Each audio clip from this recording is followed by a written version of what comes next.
about how hard you can get hit and keep moving forward.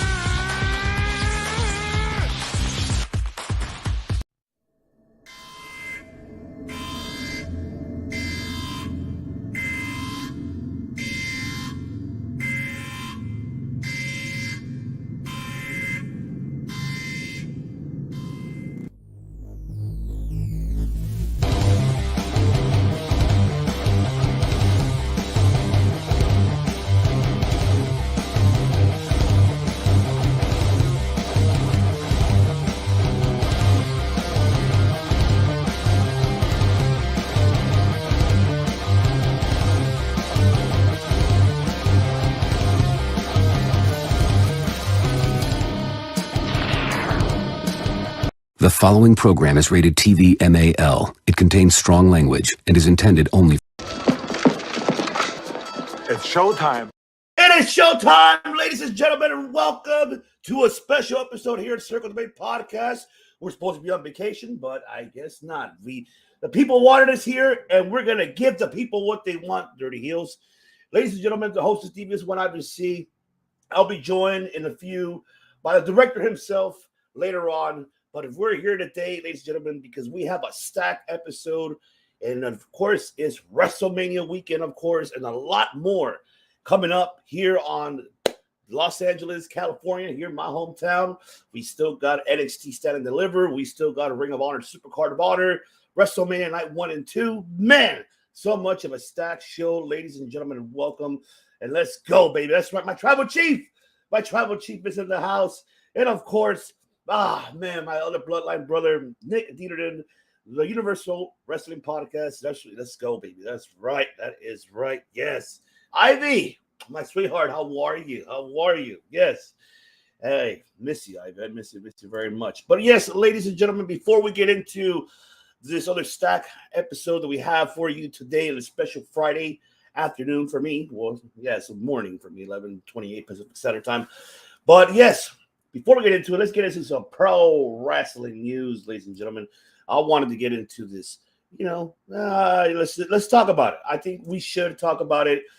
Let me just bring it up here. Vincent Kennedy McMahon. As of course, you heard, ladies and gentlemen, as of this morning, earlier today, you heard this man is officially back. And, oh, yes, absolutely. We'll get together, definitely. Message me and we will talk, definitely.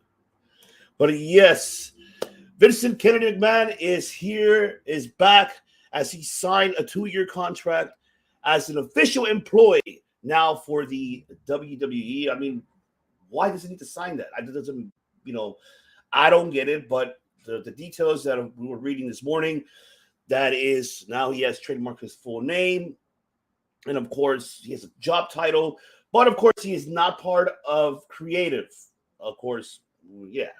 I quote on that because I don't believe that. I believe Vince McMahon is BSing right there. No matter what, this man will find a way to come back either way. And it's an unfortunate, Vincent Kennedy McMahon is here. And I'm not even happy about it. Jesus Christ, man. Vince! Stay retired, damn it. The fuck? Exactly. That's how I feel too. And Jesus Christ. But we got to keep an eye on this man because we don't know what is his intentions. We don't know as of yet, but we will find out more for the details. But I'm looking forward to seeing what this man's going to do. So, Roman, keep an eye on this guy. You better watch this guy. You better watch it. I don't know about this guy. Yeah, I don't know either. I don't know about this guy. I have no idea about this guy, but, we'll find out and see what happens with Vince. And I'm just this man needs to stay away from professional wrestling. He needs to stay retired. That's how I feel that he should feel, stay away from it. All right. So next one I want to talk about here is, of course, this guy. Yes, this guy, CM Punk. Let's just, before I give my digression about this, of course, this whole drama situation had when CM Punk started doing his IG storyline, his story, bashing Tony Khan, AEW, John Moxley, setting the record straight of what happened, during him losing the AEW World Title in a squash match against John Moxley, retaining it, stating that he wasn't cleared yet, that he really bashed on Moxley on storyline pitching for the Rocky 3 type of gimmick, with the Clobber beating Rocky Balboa, and then Balboa coming back and then beating Clever. So that was Moxley's idea. Moxley, of course, went on his wife's podcast, Renee Paquette's podcast show, and set the record straight. Moxley pretty much stating, "Look, I was a free agent, and I shouldn't even have to do what I had to do and put you over, but I did that, and I did it for the company, and I did it for what's best for business." He literally said he could have really walked out with the AEW World Title, could have gone to SummerSlam, according to Moxley. And before Moxley did it for the business. And Moxley even said, "This is the first time that we have drama here in a promotional business like the AEW. Tony Khan, this is why you need to have a warden to run that insane asylum, because you can't do it. You can't do it, Tony Khan. You can't. You don't have the balls to put someone on check, and you don't." I'm serious. I'm not going to sit back and take this fucking shit. Well, you got to take that shit, Tony Khan, because I'm telling you the truth. You don't have the balls to put anybody on check. Then a CM Punk left. Yes, he's been a snoozer since his main event return. You know what? Just for you, Ivy, this is my digression of it. I'm here to tell you right now, we don't care. Let me tell you something. We don't care. Jerry. I don't. I really don't. Now, like I said, Tony Khan, he needs to figure this out. I mean, if I were him, let the guy go. Let him be. Release him from his contract. There, paid him what he needs to get paid. He doesn't want to come back. Oh, well, too bad. Like, what you should focus on is focus on your business, focus on marketing your product, putting your stars like MJF and your other pillars that you have. Focus on your younger talent. I know this man is marketable. I'm not denying that. However, though, why am I going to have someone in the business that is for himself mainly and not really care about putting others over? And, I mean, don't get me wrong, he has. But then again, it's just, there's no reason for this man to be there. If he wants to go venture out of WWE, let him be. Let him go to WWE. Let him go. He's here in Los Angeles. He's here with FTR. They're working out. They're doing the things. They're probably going to go see other, shows coming up, happening. We have other indie shows happening here, in Los Angeles. And, I know CM Punk misses pro wrestling. And look, when it comes to professional wrestling for that man, I commend him, but his persona, you're an asshole. Like, nobody likes you. I don't like you. I don't care.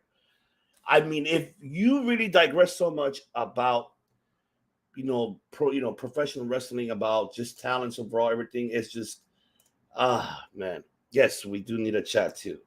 Yes. I mean, if he wants to keep away from WWE, he should. Maybe he should keep away from WWE. Well, for me, he should just stay retired. Enjoy being a commentator for MMA. Enjoy life. If you want to do wrestling, come here and there. Just don't bring your negativity, man. It's just you're just the negativity you bring to the environment. People don't want you around. It just is that plain and simple. You have to understand that we're living in a business now in an era that is not what it was 20 years ago. It's not. Everybody's life is different. Any comments you say is way, way sensitive nowadays. So, it's not the same, Punk. Just stay away. Stay away from wrestling. Oh, I think I have that one too. I think so. You know what? Just for that, I got this for you, my tribal chief. I got this for you. I do have that, because I ended up getting it. Thanks for the tribal chief, because he's the one that got me this. Get this guy out of here. Yeah, get this guy out of here. Nobody cares, nobody damn gives you Oh, no. I will be joined by Chris in a few. I just got to do these predictions, and he'll be joining me for AEW in a few moments. So I won't be alone here. So I'm just here alone doing these predictions. De Niro's on vacation, of course. He's taking some personal time off. Matt Callis, of course, he'll be back soon. He's just having his personal time off as well. But yeah, this one, I just don't care. I don't care what he does anymore. Am I with Moxley with his comments? I am. But these comments, this drama, it really makes AEW really looks really bad. Because now it's telling us that this business is run by the talent, not by Tony Khan. And that's where, why they're the number 2 in the market. Because of that reason. I'm telling you, Tony Khan, you need someone to run the Insane Asylum. You can't do it. You don't have the balls to do it. You're a mark. You need to find someone. You had the opportunity with William Regal. You let that go. And plus, the way probably William Regal didn't want to be there anyways. But if you would have given Regal that authority to run that asylum, I guarantee you things would have been different. But you, unfortunately, don't. You want to put everything you want to wear all the hats. And this is biting you in the ass. And you think Jericho's going to do it? I'm going to tell you this right now. With all due respect to Jericho, the joke of professional wrestling, the Tom Brady of professional wrestling, Jericho could be an advisor. Could he be a leader of that locker room? No, he cannot. He can't do it. He's like the boys. Even at his age, even his age is only a number. He's like the boys, still going out, doing his cruise, partying, drinking with them out, eating dinner. You're still part of the boys of the locker room. You cannot be part of management. So Jericho can't do it. They need to find someone to do it. Tony Khan can't do it. That's fucking bullshit. Look at bullshit, Tony Khan. Because I'm tired of your bullshit. This is bad because this drama here makes AEW look bad. And they need to figure that out. They need to definitely. Yes, of course I cannot be left hanging. Yes, it is bullshit. Yes, it is. Yes, it is. All right. Now, we got that out of the way. I just want to get that out of the way. Now it's time for the predictions for NXT Stand and Deliver. I am excited for this card so much because the anticipation, the build-up, everything that has been going on. Chef's fucking kiss. I'm excited. I'm out of this world. But we got 1, 2, 3, 4, 5, 6, 7 matches on this card that I'm really excited for coming up. Of course, tomorrow on the cock, of course, NXT Stand and Deliver. But let's get into it. Let's get into the match card of the night, of course. I just did it in my own order. I don't know who's where, but started off here. Let's start off with the NXT Women's Tag Team Championship. We have Fallon Henley, Kiana James defending the NXT Women's Tag Team titles versus Alba Fire and Isla Dawn. I mean, we've been seeing as of late, of course, now with the chemistry between these two, between Henley and James, they couldn't get along. They were forced to attack together, and now they defeated Chance and Katana, and now they're the reigning NXT Women's Tag Team Champions.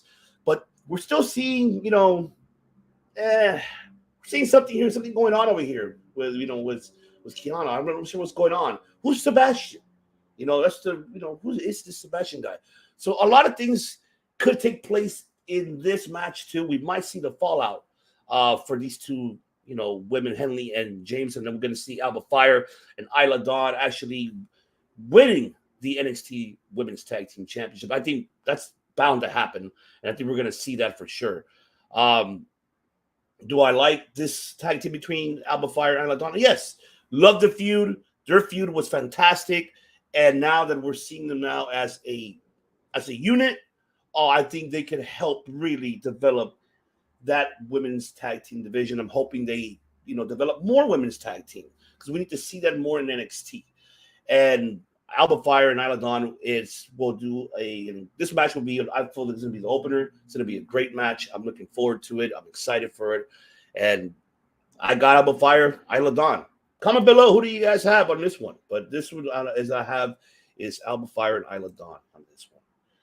All right. The other match that we've finally been asking for, and I'm going Nettie over here, baby, because I need to go Nettie. Why? Because we finally get to see it, and we're going to see it. It's Nettie Mania running wild over here because we have a person mixed tag match as we have Schism versus Chase University. Of course, there is, of course, a stipulation on this that if Schism wins, they take over Chase University. They will take over the whole university itself. And I don't know why Andre Chase was thinking, but he ended up putting that on the line. Something's happening here, ladies and gentlemen, that I do not know what will happen. Oh, what's going on? DOM. Yes, likewise. If you haven't seen it, ladies and gentlemen, go back on the Bloodline Entertainment Network, as well as you're watching this on Twitch, watching it on YouTube as well. Go back and go look at the Wrestling Predicate podcast as JD was hosting, having us, the Bloodline family, as we give our predictions for WrestleMania Night 1 and 2. Go back on the YouTube channel, subscribe while you're at it, and hit the notification button, as well as here at Circle Debate, and check it out. It was a great, stupendous WrestleMania prediction show, so check it out, ladies and gentlemen. But yes, this right here, I can tell you that we finally get to see the debut of Ava Raine, now known as Ava. So now we have Ava, who's Dwayne "The Rock" Johnson's daughter, who will be making her debut on national television in this pay-per-view. And I called this a while back for the last couple of weeks that we were going to see this happen, and we got there. We're going to get it. And I'm excited to see what is she going to bring to the table. Ava, I think she's going to do a great job. And what I'm here, reading articles, reading everything else, just reading, okay, ladies and gentlemen, I'm just, giving opinion-wise, seems that Ava has done an incredible job on house shows, as her performance has been up to par. So now I'm excited to see her attributes in the ring on television and to see how her and Thea, the chemistry is going to happen between them.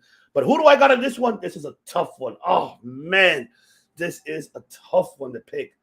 And I'm going to have to go, yes, that's right. Mania running. Wow, baby, yes. Yes, got to be Skip. I think we're going to get Schism here. I think Schism might take over Chase University. I feel that Duke Hudson is going to turn his back on Andre Chase because we've been seeing that as of late. But then again, just for Matt, let's throw a curveball because Matt, this is for you, baby, because I know you're not around, but I'm gonna throw a curveball here.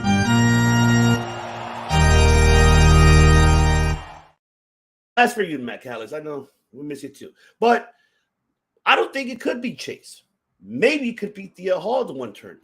Remind you, the last couple weeks on NXT, we've been seeing Thea Hall. First of all, she was the first one to being kidnapped. She was the one that got kidnapped by Ava, and she has been just scared and just petrified when she's around Schism. So maybe this could be the case that maybe Schism already have her, controlling her mind already. And maybe we could see the one who's turning here could be Thea. Thea Hall could be the one turning on Chase University, causing the match. And then we have we have Schism taking over the Chase University. But this match is going to be a banger. And I think this is going to be I'm excited for this. Love it, ladies and gentlemen. So I'm looking forward to seeing this matchup. It's going to be great. All right. Then we got the next one here, ladies and gentlemen, the NXT North American Championship on the line. We got a fatal five-way here. Wesley have been asking for opponents. Give me a five-way, Shawn Michaels. Give me what I want, damn it. And, Michaels was like, God, I don't want to give you that. He's just, damn it, you got to give him what he wants, damn it. And he Give me what I want. Give me what I want. And he gave it to him, all right. And this is going to be a hell of a yes. Yes, Schism was definitely going to be the one winning over that one. I'm excited for that. And this right here is another excitement. I think this could be sleeper of the night. Could have wished it could have been a ladder match for this, but we're already having a ladder match. But this is fine. A fatal five-way for the NXT North American Championship. Debut of Dragon Lee. Yes! Nettie Mania running wild, baby. Let's do it again. Oh, man. Let's go, Let's baby. fucking go. Let's go, baby. That's right. That's right. Oh, this is a tough one. Because you have Wesley defending the North American Championship versus Dragon Lee versus Axiom versus JD McDonough and Eli Dragunov. This is going to be a banger of a matchup. And this is, I don't know who can steal the show in here. Oh, man. I'm loving this. I don't know who to choose on this one. I will have to go definitely on this one. I say Dragon Lee. I want Dragon Lee to win this. I think this will be a great debut and a win for Dragon Lee. I know people were like, what? Why? You know, he should lose. I mean, he should be Wesley. I love Wesley. I think he's done a spectacular job being the NXT North American champion. I know people don't give him a lot of hype for it, but for me, what I've seen, his stories, how he's built in these feuds, he has done tremendous of it. He hasn't disappointed. I get it that the promos probably lack a little bit, doesn't really give much, but you know, the guy has a sense of humor on it. Well, you can't have most of the time have a serious champion. You need to have, of course, some type of sense of humor gimmick here.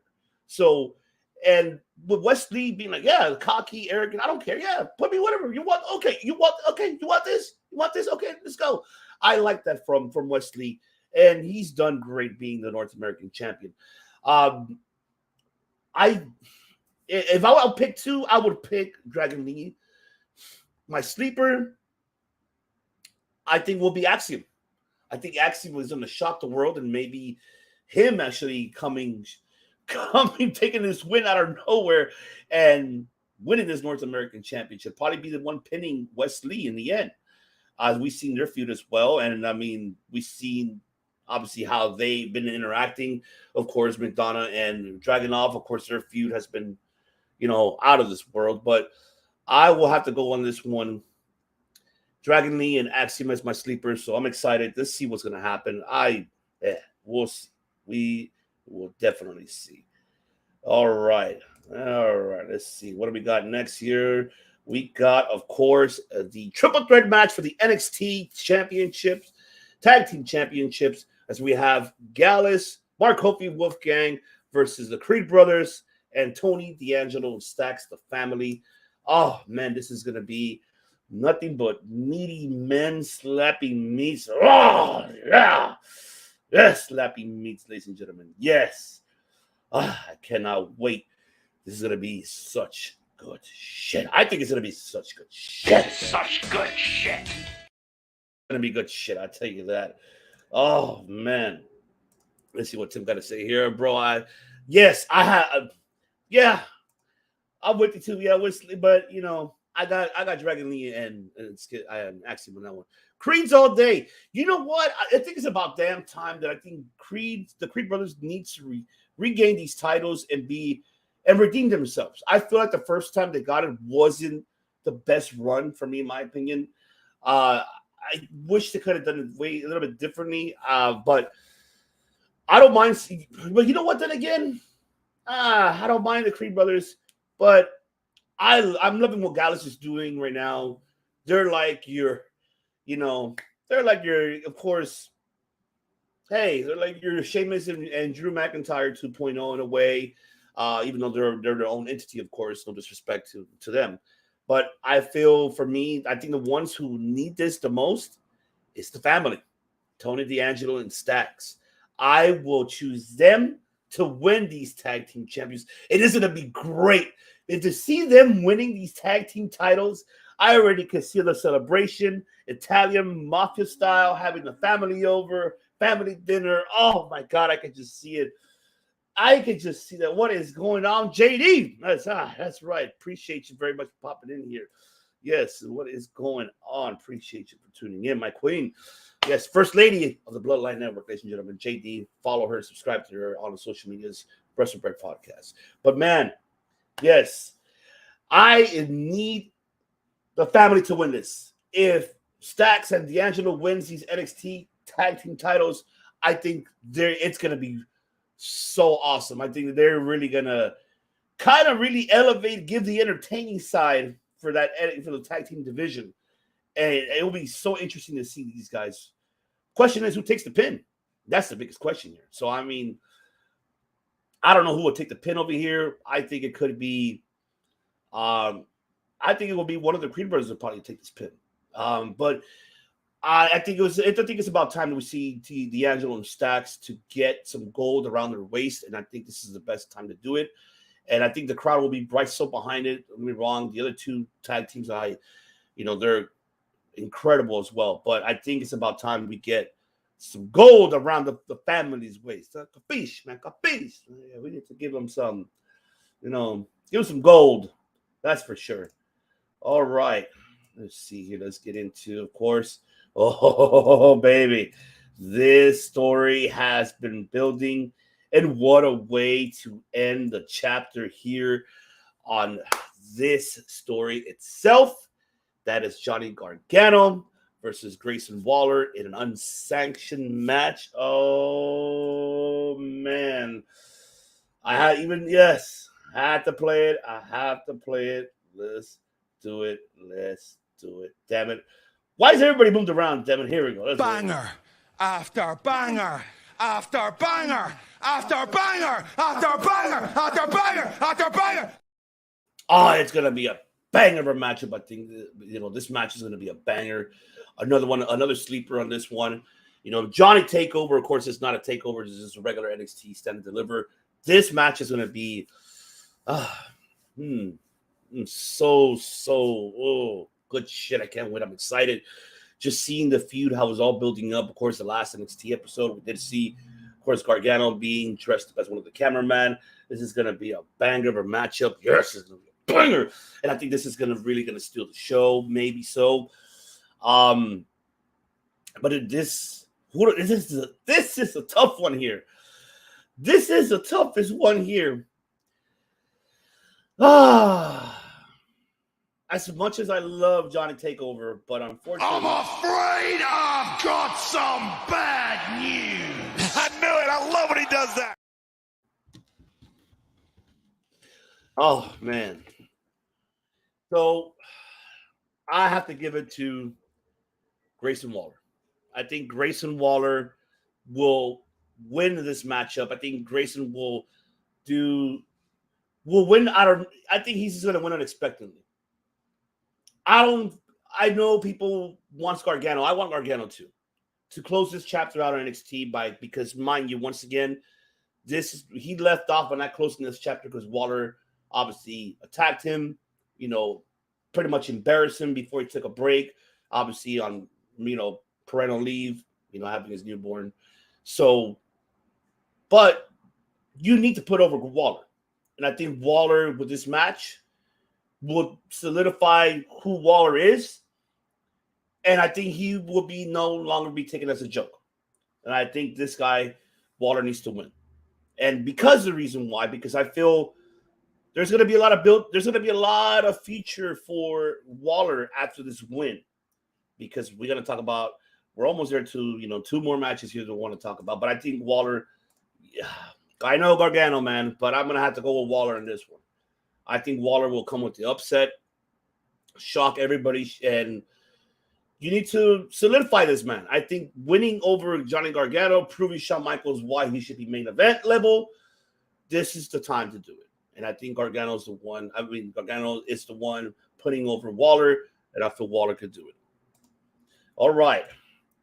Let's get into the co-main event. This has to be the co-main event. That is the ladder match, ladies and gentlemen. Another banger here, ladies and gentlemen. The NXT Women's Championship ladder match.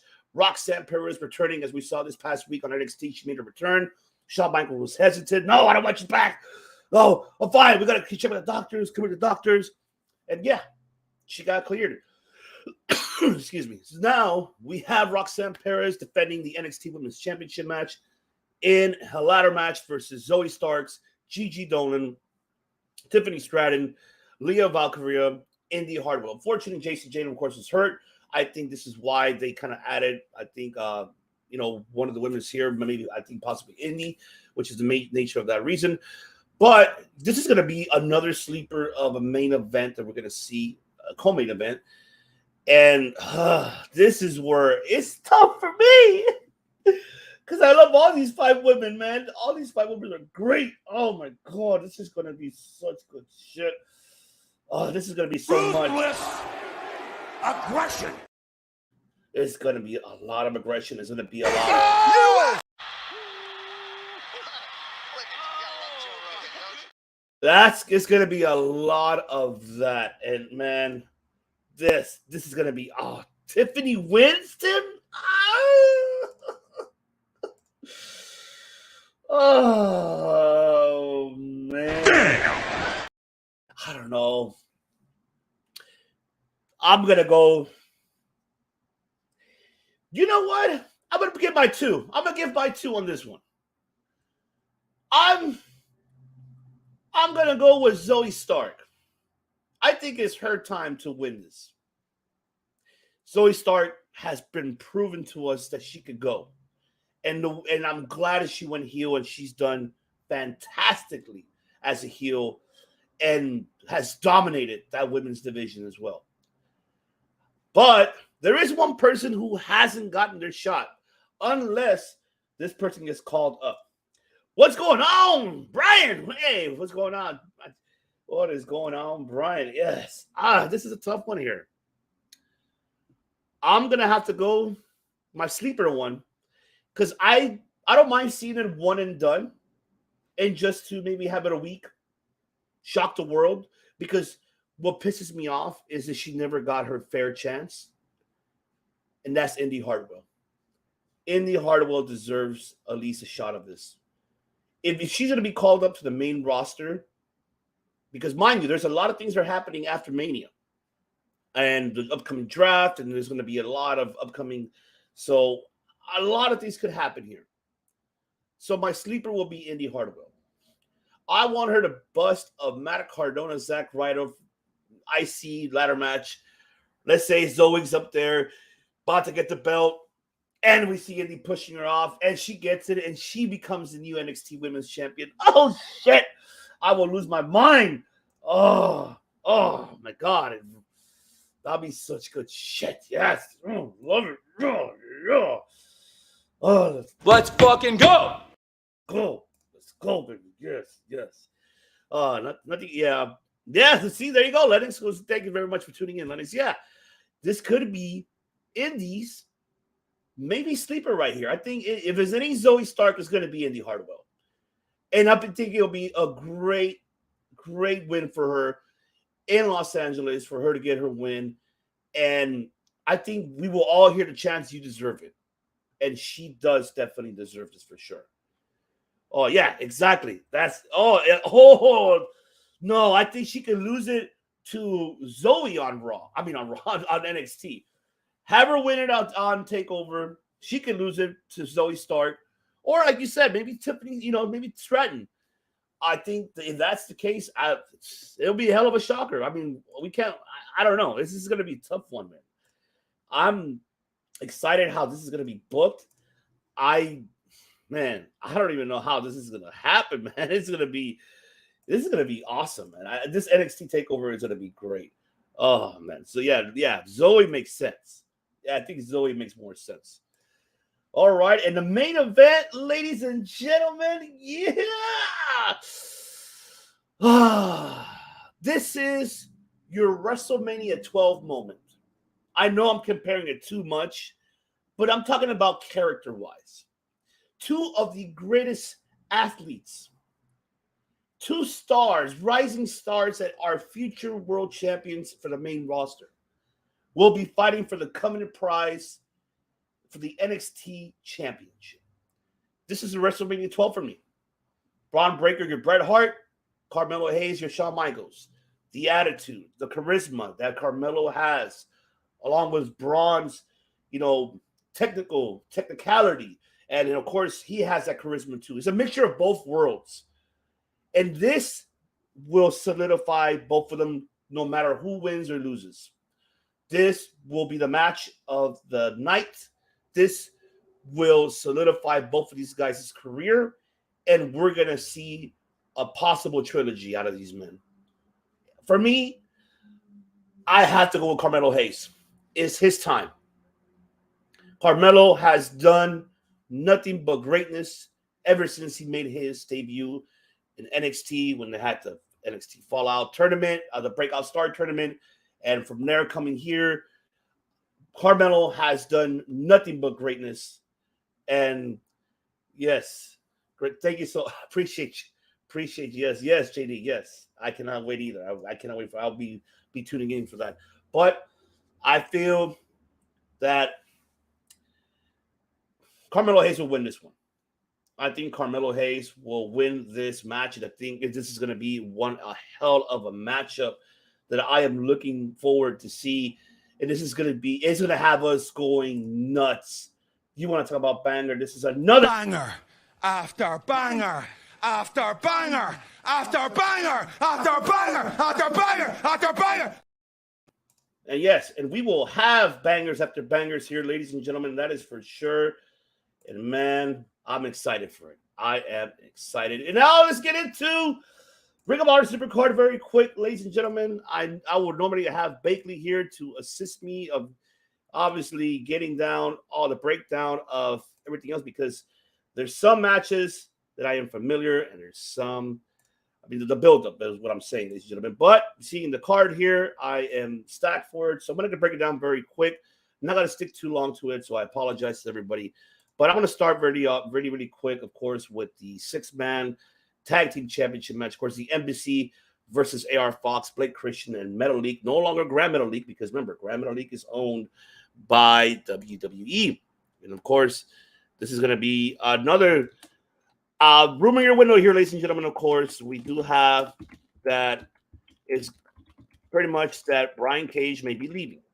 So if that's the case, then maybe we're going to see the Embassy dropping these tag team titles.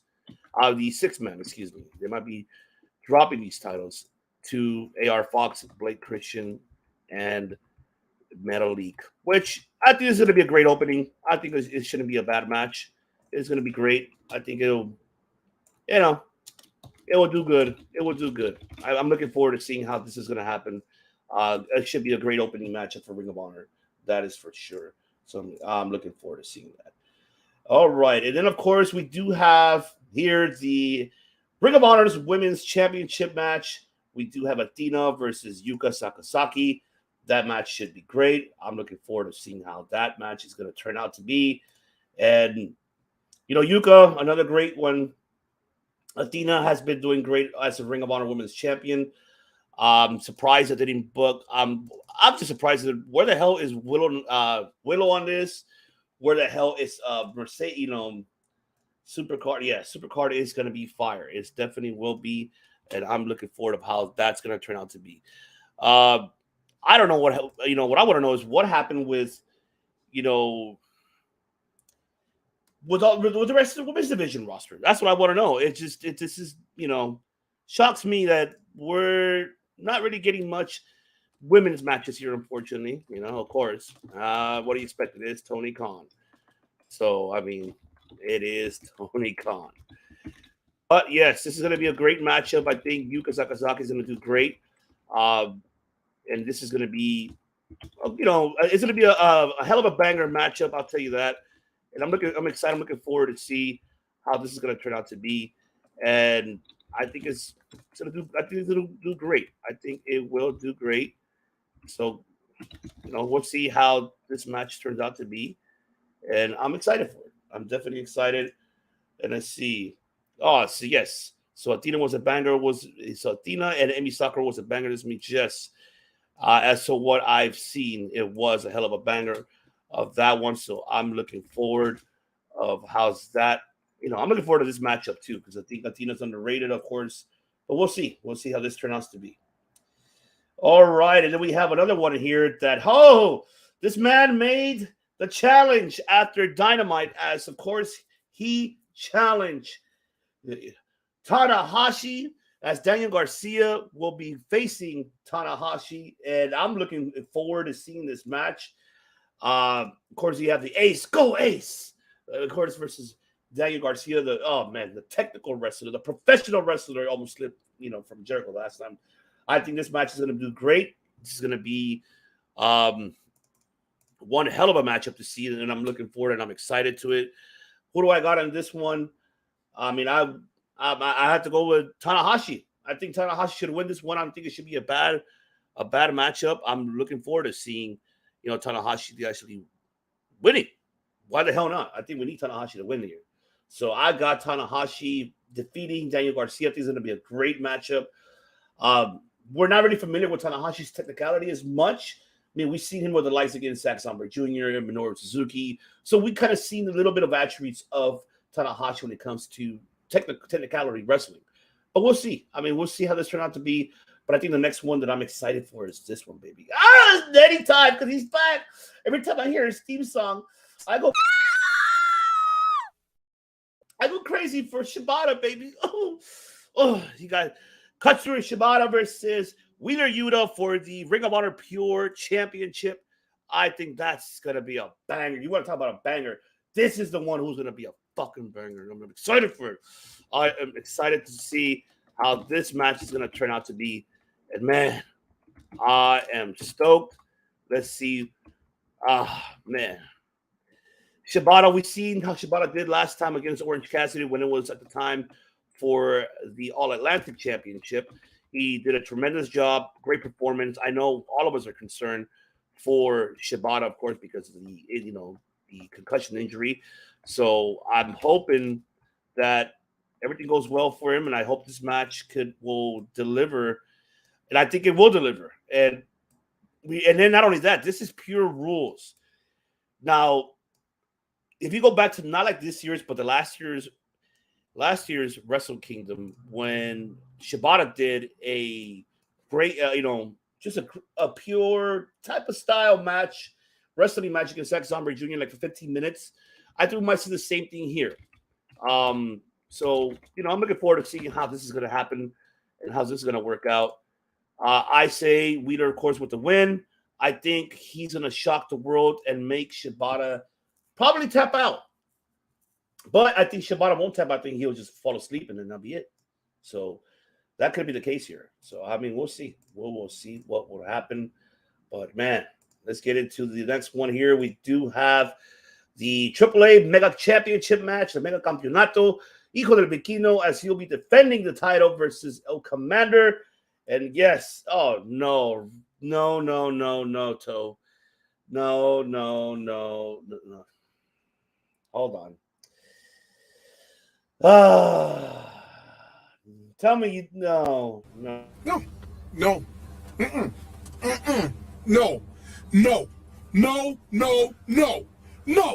Hell no. No. I refuse. No. They do not need Goldberg in Ring of Honor. Hell no, they don't. They do not need it. What? No. What? No. Oh, man. Oh, what a win. Oh, yeah, definitely. It'll be a hell of a win for Yuta if he defeats, of course. What's going on, Toe? Don't forget to subscribe as well to the Knuckleheads Network. Shout out to Toe, Gigi, and Kenny. Everyone there on the Knuckleheads Network. They did a fantastic job. Hey, follow them, subscribe to them. They got a lot of great content for you guys, and follow them, man. Much love to you, brother. Shout out to all the East Coast all day, every day. You already know. All right. And so on this one, I do have Vikingo. I think this is going to be a great match. We've seen Commander make his debut on Dynamite, did a fantastic job. Now we're seeing, Commander getting up there. I'm happy for him. Appreciate you, man. Yeah, but those not types of wisdom of Goldberg going to Ring of Honor, though, Toad. I know. Oh, man. But, yeah, I got Hijo Vikingo. It's going to be a great match. This is going to be a banger of a matchup, too. Acrobatics to the 120%. I'll tell you that. All right. Then we got, of course, the Ring of Honor Television Championship, as we have Samoa Joe defending the Ring of Honor World title, Ring of Honor Television title, versus them boys, Mark Briscoe. Love the promo that Briscoe took out not that long ago on Ring of Honor TV. He needs his win for the family, for for his brother, for overall, and this is going to be a great matchup, and I think it's going to be a great storytelling. It's going to tell a lot of story of, and I hope Mark Briscoe does win. I hope he does. I hope he does, wins his matchup, and he deserves it. I mean, I don't think we ever seen Mark Briscoe with a singles title. I think this is going to be a great one. I think this is going to really maybe could steal the show. I think emotional wise will really tell a hell of a story. And I'm looking forward for it. So I am looking forward to see how that turns out to be. And yeah, I'm excited for it. I'm stoked for Mark Briscoe. Yeah, it's tough, man. For me, it's I'm really excited for it. So man, let's see what we got in the chat here. Jay Lethal's conversation with Mark Briscoe with, oh man, I need to go back and look at that myself, man. I need to. All right, and then of course we do got, of course, the Ring of Honor reach for the sky for the Ring of Honor World Tag Team Championships.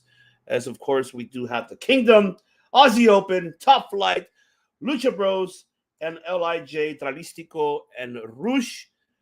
I think they're gonna add another tag in this match, and I think it's gonna be FTR.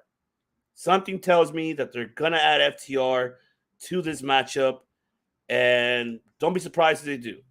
So this is gonna be a hell of a ladder match. Another one who's gonna be a sleeper, and I hope we get to see Mark Briscoe either before or after. I hope it's after. I hope we see that it happens after him introducing. Well, it's a ladder match, so I can't. What the hell am I saying? It's him introducing, giving him the belts. But I hope we see Mark Briscoe come out and give the standing ovation for the winners of this match. This is a tough one, to be honest, but I would love to have the Kingdom to win this. I think the Kingdom, since they're now a full roster Ring of Honor, they should be the Ring of Honor Tag Team Champions, in my opinion. But if they're going to have, of course, FTR involved in this, which I have a feeling they're going to be the ones. I think Mark Briscoe might come out and say, yo, I forgot to tell y'all that I'm adding one more team to this ladder match. And there you go. And you have your boys, FTR, as they'll be the ones added, and maybe they could win those Ring of Honor Tag Team titles in honor of Jay Briscoe. And I feel that could happen. That could be the case, and don't be surprised if we see that happening. So, I'm excited for Ring of Honor. That's happening later on tonight, ladies and gentlemen. I will not be attending, but I will be at other shows coming up, and I'll be at Access later after the show. I'll be going straight to Access. All right, but let's see here. Now I'm going to add one more, the main event here, ladies and gentlemen, of course. And that is, let's see, I'm trying to get the main event here. Doing everything here, Solo Bolo is going to be producer and hosting. Still waiting for the director. He'll be shortly with me. And that is, of course, the Ring of Honor World Championship, as we do have, of course, Eddie Kingston challenging Claudio Castagnoli, for the Ring of Honor World Championship. This is going to be another storytelling banger of a matchup, and it's going to be great. I think we're going to see great, stupendous work here, and I'm excited for it.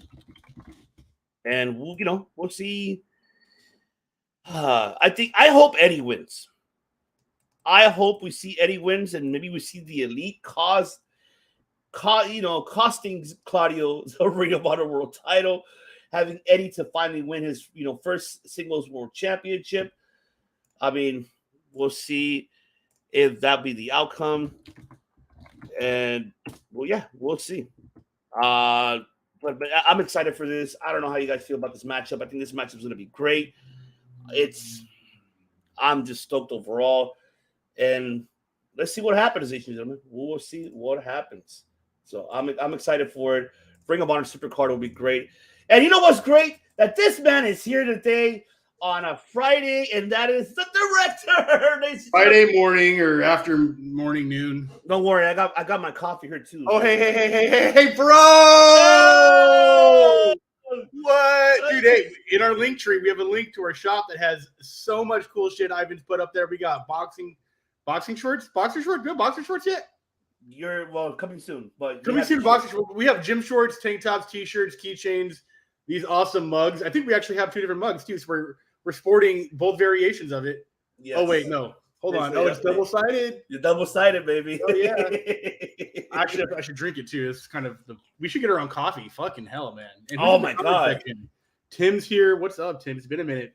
Yes. Dylan, I don't know you yet, but I do now. I don't know the Nuki Head Network. That's a fucking dope name. Knucklehead.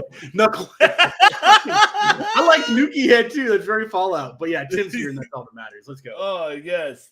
Everybody's here on this Friday afternoon. But man, is that time, ladies and gentlemen? Yeah, I think everybody knows the time. The director's here. We know why he's here, and I think it's time to give the people what they want, because this man has been asking for it, and I'm gonna let him, host that one. So before we do, let's go. It's time! It's time! It's Vader time! Dynamite, ladies and gentlemen. Oh, yeah. Of course, that happened. What's today? It's Friday, huh? So 72 hours ago? I watched 72 hours. Yeah. I mean, I watched it.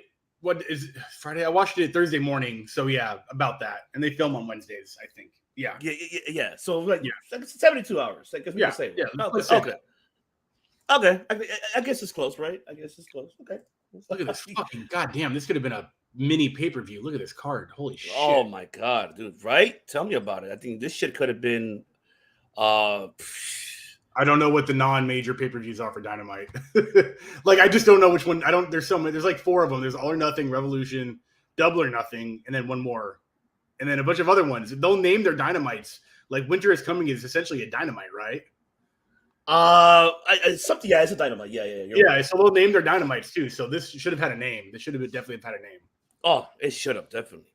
But man, I'm gonna let the director break it down overall, because I only saw highlights, but I want you to host it and break it down for us, bro. And then I'm gonna go along with you, brother. Yeah. I got you. I watched the whole thing. So first thing is, I want to take point that last year, most of our complaints with AEW Dynamite were 2 major things. Was that the storytelling was Blackpool, yeah, Big Cock Country, got it. Yes, perfect. Last year, my 2 problems, and I think a lot of us agree, was that the storytelling was weird. We couldn't really keep track of it. We didn't know where it was going. It went on for too long, and we were very lost on like who's what and why. And then also the women's division was a little, obviously always been just not where it could have been. I think 2023, those 2 problems are, for me, almost gone. I think the storytelling is very concise. We know now who is in a feud with who. There's still way too many factions. It's fine. And then the women's division itself, I think, has really tightened itself up. And I don't know if that's because Saraya is there. I know she spoke about, I'm going to help this division, but I don't know how much say she has backstage. I don't know if she's in Kenny Omega's ear giving production tips. If so, good for her. If not, good for whoever is doing that. But those 2 problems I have are like almost off the deck. So I'm pretty stoked. And this Dynamite really helped reinforce that for me. Do you am I bringing up the matches and you're just popping? Yeah, up go for it. Cool. Go for it. Let's see. I had it. I totally had it. Not last week. This week. Match card. So it started this way. Did it? Okay. So I'm gonna make sure I'm reading this correctly. It started with the Willow Nightingale Ruby Soho match, correct? Was that first? Yes, it did. Okay, perfect. Yeah, Willow is actually a lot better than I thought. She is super green, and that is totally okay. She would definitely be like on a dark or an elevate, and I know she has, and still look green over there. But the fact that she's learning from some of the best in the world on the job, just like Sky Blue is, I love that so much. That is the best way to learn, is to be in front of your biggest audience with your biggest names. And I think she's over She gets cheered when she comes out for saves. She was getting cheered in this match. They were playing the former friends, heel thing where Ruby Soho and her teamed up against the Jazz Society, Anna Jay and Tay Melo Guevara a couple months ago. That was a great match. And now they're not friends anymore. But Ruby's like, hey, stop hitting me. I'm your friend. And Willow wasn't having any of it. So I thought that's a good story. It's we know that storyline. We know they used to be friends. We know that they are now not friends. Those lines are very clear. And I like that. I like that when you're not really guessing, like, are they who's on whose team, who's good, who's bad. A lot of that disillusion is getting cleaned up. It's like dust on the floor. Now you're getting a shinier floor. You're just slowly sweeping away at it. Good ass match. I love the I don't know what's Riot Kick called now. Future Kick or whatever. I think so. Yeah, Future Kick. Future Kick. Come on, Tim. You know what the name of Ruby Soho's it should be Future Kick. I think so. Or not Future Shock. It has to be Future Kick. Yeah, something like that. In the comments, let us know. But she hit it like off the top rope, kind of like she Irish whipped her off the top rope and then hit it. And I was like, "Fuck yeah, that's dope." And then she hit it again to just make sure she got the clean win. We saw the Outcast come out. They went to spray her, I think, and then Rio came out. Love Rio. They went to spray her. Jamie Hayter came out, saves the day. And then we get that cool moment where Rio and Jamie Hayter have a mutual respect. But then Rio reminded her, I'm still coming for it. Like we may not be friends, and I'm still coming for that belt. And that is going to be a great match. That's a Forbidden Door, right? That's next week. Oh, shit. Yeah. Why? That's a big match, dude. That's a former champ versus the current champ. I love that. Yeah. So yeah, that was fun. Switchblade? No, it's not called Switchblade. It's the No Future Kick? I think so. Is it Switchblade? I'm about to go back and hold on, I gotta look. It's gonna bug me. Yeah, because I don't remember what. No Future. Yeah, it's called No Future. Oh, No Future. Oh, okay. Yeah, which I don't know if that's a reference to a Rancid song or to Terminator. I don't really care much for Rancid, so I would not know. Next up, we had, I believe, Jungle Boy Jack Perry versus Matt Hardy. So what? Ethan Page is like a face now? I don't understand this dynamic. Before anything, I just wanted for the women's. Also doing the Jeff Hardy dance. Can you not? That ain't Before anything, I forgot to say when Jamie. I don't know if you noticed when Jamie Hayter was going to give that lariat to. Oh, she was. Oh my god! She was. And Excalibur sold that for her, and like we all know that she was going to miss it. But if she hadn't, we would have. Oh my god! I think death. It would.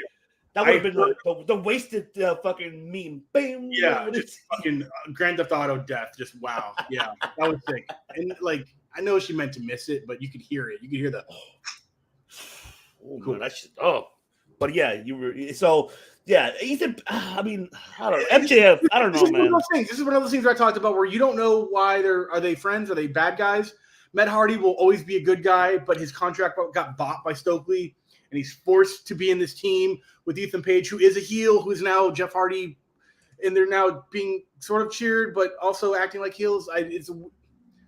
People want to cheer Matt Hardy, and I think Ethan Page is like coattail riding the cheers, where he's clearly a heel. He's a great heel. The match itself was good enough to tell the story that every week I think we're going to be featuring obviously one of the pillars that are going after the title. So this was Jungle Boy's week. He had his issues. He had his situation. The MJF promo was cool. Calling him Kanye was kind of funny, obviously.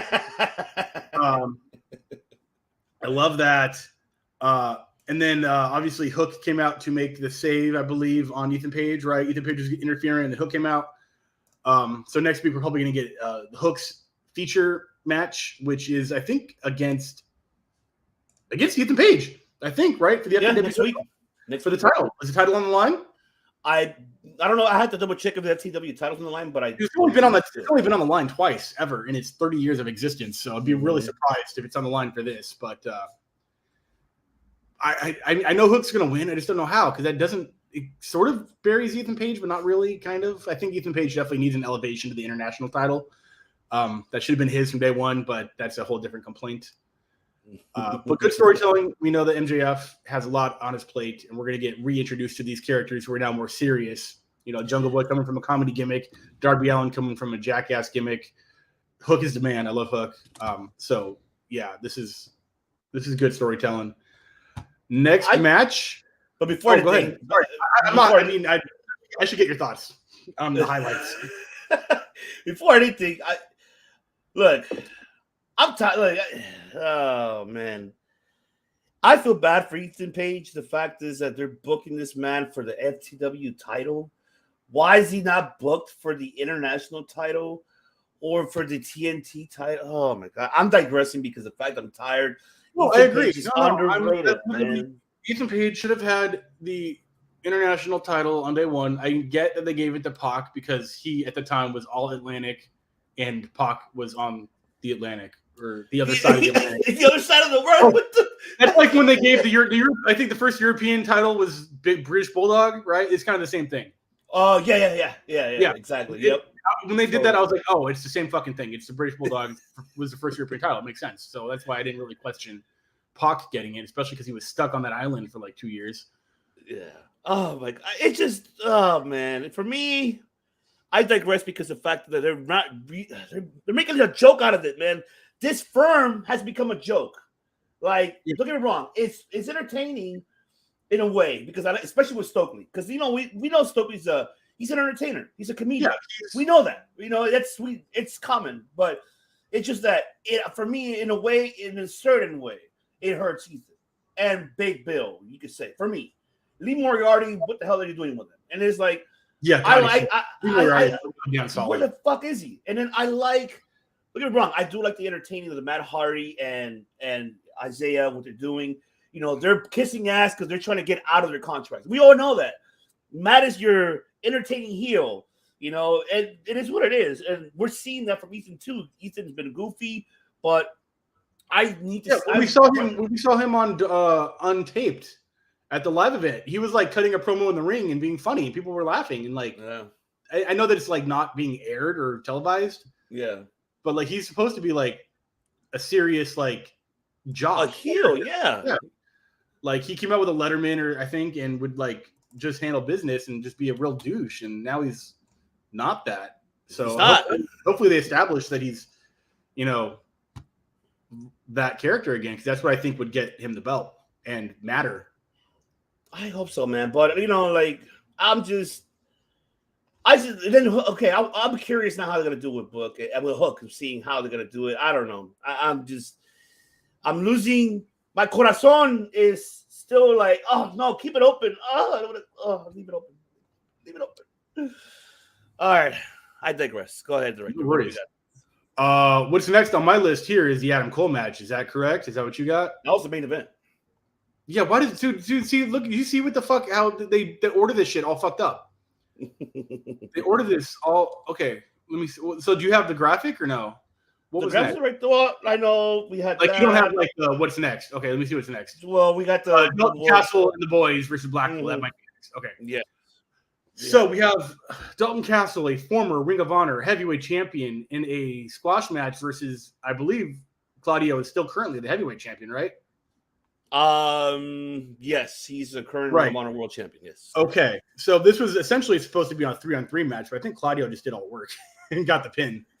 On one of the boys, so it was a protected loss for Dalton, who I don't necessarily think they're going to job out and bury him, but they did need to get BCC over as heels, and this did that, and we now definitely are booing them. We're booing these three for sure, and that's another gray area that is now completely, and I'll say this with pun intended, black and white. We know they're heels. Perfect. We're done speculating for now, kind of until later in the night. You know what I want to say is that they do watch our show because we predict so much fucking shit, mainly you, more than me, because you always call it ahead of time, but way before I do. And how the fuck did we end up getting it right? I just don't understand. Even Tim, when Tim's here, the same. All of us fucking predict. Tony Khan, you're so predictable how you book shit. I'm sorry. It's predictable. I mean, we already kind of knew that already. But yes, my apologies. Go ahead. Continue. Yeah, no worries. So I think that's pretty much it. They beat the shit out of the boys, and then they got booed, and they went to the back. I think I have the post back. Post-match attack on Hangman Page, but the heel faction more effective. Blah, blah, blah. Don Callis' apology. Yeah, so Don Callis thing. I think this is where we can talk about it a little bit. Go ahead. I'm gonna say my nitty, but I think I know what Who you're is saying. always in the right place at the right time? Don Callis. He has been at the ambulance when the Bucks got messed up. He was here when Page got attacked, and a little inside baseball. I don't remember specifically who did it or what happened, but Callis legit got potatoed. He got really hit, really started bleeding, and I think he did have to go to a medical facility, but he really got fucked up in this. So I don't know if that was the intent or if that was an accident, but he really got fucked up on this, and the bleeding was like not intentional, and he really had to go get checked out. That's wild. That's crazy that would happen. Hopefully he's okay, because the storyline, I don't know how many people are seeing it. Tim, let me know, man. But like, we're saying it, man. Don Callis is behind all these attacks on the Elite. He's feeding the inside info. And I think Don Callis is going to be the new William Regal. I think he's going to Blackpool Combat Club. I think he's the one doing it, man. Am I crazy? Am I crazy?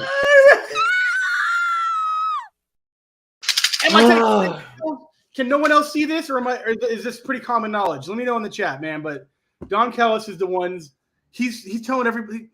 It's like, I don't know. There was an ambulance, and then Matt got fucked up, and I was just standing here, and then this one I was just standing there, and then they got fucked up. And also framing Page last week for the thing. It was clearly okay. So suspended disbelief. Last week, Don Callis pretended that Page knocked him the fuck out, and then he was like, he did it. And then this week he's like, oh, I may have exaggerated a bit. It was an accident. I may have just fallen. Kenny Omega could just watch the tape. He could just go back to Dynamite and be like, oh, Callis totally just lied to me and was faking being injured and tried to blame it on Page. Who doesn't watch the tape? Yes, Chris and I talked about it in the chat. I knew he was going with this. That's why I didn't say anything. I'm like, you know what? I'm gonna let the director handle it. Who has belts? Who has belts? Who's got 2 ROH belts? Claudio and Wheeler Yuta. Who doesn't have any belts? The Young Bucks. The Elite, the Young Bucks. Okay, so technically Kenny does have the IWGP. Yeah. But that's not, okay, that's a great belt, obviously, and it is defended on Dynamite, but it is not the Ring of Honor belts, which are American belts. Right. And yeah, so yes, I believe in this. I believe in this storyline. I absolutely do. I would like this a lot. It would be weird to see, because Don Callis has been with Kenny Omega basically his whole career. That's true. This will be fucking wild. And we'll get into it more after we get towards the not the main event, but the next match. Yes. Right. Okay, cool. So now we are on to Kenny Omega versus Jeff Cobb. Go for it. And okay. So when I watch the show, it's broken up into 2 parts. The first hour and the second hour. I have to jump feed. I have to play part 1 and then stop it and then go play part 2. I'm at the end of the first hour and the graphic pulls up. Up next, Jeff Cobb, Kenny Omega. I'm like, wait, what? I thought this was the main event the whole time. So I'm like, if this isn't the main event, what the fuck are we in store for? Oh my God. The fact that this was the halfway mark main event is amazing. I love that, because that means that they got something big planned for the second half, and I was not wrong. But this match was match of the night. Anytime either of these two are on the card, it's probably going to steal the show. I was legit yelling by myself during all of these spots. Jeff Cobb hitting the V trigger, going for the one winged angel. I was like, I don't think anyone's ever hit one winged angel on Kenny. I don't know if anyone's actually even ever tried to do that, but he did hit V trigger. I was like, oh fuck, oh shit. And then Kenny gets out of it and he goes for Tour of the Islands. Kenny gets out of that, hits his own V trigger. And then the most amazing thing ever, Kenny actually gets Jeff Cobb up for the one winged angel, which is a very strong man move with a lot of finesse in it. I mean, Jeff Cobb is pushing 300 pounds and pure fucking just dense, pure muscle, man. That's a meaty man right there. That is a stacked boy. Oh, I love it. Love it. He's stacky. Fluid as anything. And Kenny wins. Obviously, no big deal. Kenny losing is is probably never going to happen in singles in Dynamite ever again without some fuckery. And then the fuckery begins. Yeah, right? That's why I preach to my brother, because hey, I'll go by all means, man. Yeah, obviously this is where Blackpool, I'm going to read just in case. Yes. So Blackpool comes out and they continue their feud with the Elites. They continue fucking them up because, Don Callis sent the boys. He's like, hey, this is the best time to fuck up Kenny. Get to it. And they do so. And then who comes to save the day is our boy, the American Dragon, Daniel Bryanson. And Cobb looked great. Dyanson, Jeff Yeah. looked amazing. Yes, he did. He did look amazing in this match. Cobb always looks good, man. I hope they sign that guy because he's about to be a free agent and he could literally just go right to main roster on What? So what, his contract is about to be up? You caught me by surprise. I didn't know that. Yeah, I'll Google check that, but according to my sources, he is about to be a free agent. I think the bidding wars of 2023, he received Jeff Cobb to come through. What are these from? Status update: Cobb's plans as a free agent. That was 3 years ago. Yeah, I mean, I read something or heard something from somewhere. I'll quote specifically. It was Simon Miller from What Culture who had noticed or had said that Jeff Cobb's about to be a free agent. So AEW better sign him now because he is definitely going to be paid correctly by someone else. Wow. That's a shocker for me. Obviously, I would love to see him anywhere. He would be fucking great. Him versus him versus let's say give me him and Gunther and WWE. Oh yeah, God. that would be a banger. Him and fucking the homie from Australia, the guy that looks just like him. Big boy from Elimination Chamber. Oh, Bronson Reed. They already fought each other. Yeah. I seen them fight each other and on WWE television, but I see them that's what I'm saying. Yeah. According to WWE, it don't matter if you fought outside the company for sure. I get you. Yeah, anyways, the American Dragon comes to make the save, protecting Kenny Omega from the Blackpool Country Club, and then hits the cleanest Bushido knee on him, the Psycho knee. If I hadn't already seen it, I wasn't sure if I'd expected it. We all thought that Daniel Bryan was going to be away from TV a little bit further, a little bit longer. That match with MJF was only a month ago or so. It wasn't like 6 months or some shit. We didn't forget about him. And we get my favorite version of the American Dragon ever. I really only like him as a heel as far as personality goes. He is a much better heel to me. And I know he was much over as a face. Like, I know that the Yes Movement, that was him as a face, and that really pushed the limits of popularity in WWE, but I'm way more entertained by I will kick his fucking face in Daniel Bryan than any other version. I love that original Daniel Bryan when he came into AEW, when he was like not letting go of submissions, talking shit to you, the elbows. And I think we're gonna get a much worse version of that now because all he can do is ramp it up. And we're gonna get one of the greatest rematches that we deserve. Kenny Omega versus Bryan Danielson in the future. Like, I know they fought once before, but now we're going to get it on a bigger stage, and it's going to be match of the millennia. There's no way this is not a 17 5-star match. And I could say that I think Bryan should win, and it should be for the IWGP US Championship. And you have Bryan Danielson going to New Japan. Give me that. Absolutely win. He should absolutely win clean. That's what I'm saying. Clean. Imagine he wins. And there could be interference. There could be interference on the outside, and like the Elite can take care of Blackpool, but none of them actually affect the match. Like no touch, no contact interference is the only way that this match will resolve itself. And I don't care how long it takes to get there because the storyline until then will be fantastic. I love this. And then obviously the Don Callis turn is coming. Dude. Yeah. People don't already cheer him, sort of. So putting him in a more heelish position will be even more emotion from the crowd for him because people don't cheer him. Essentially, they cheer Kenny Omega. You know, they respect Don. The Virus is the best, but they cheer him because he's standing next to Kenny Omega. Yeah, kind of like how they cheered Roman, but not Paul Heyman. It's kind of the same effect. Yeah, that's true. Same exact fucking thing. What I like, though, I'll tell you, is the fact that we're finally getting it. This is built for Double or Nothing coming up in May, You're gonna have the BCC versus the Elite. That I know, I think it was Matt or Nick Jackson that tore his pec. They don't know if he needs surgery or not. They don't confirm yet. But this is where you see now how you. Like, I think everything what you stated will fall down to that. I think we might see the turn from Don at Double or Nothing.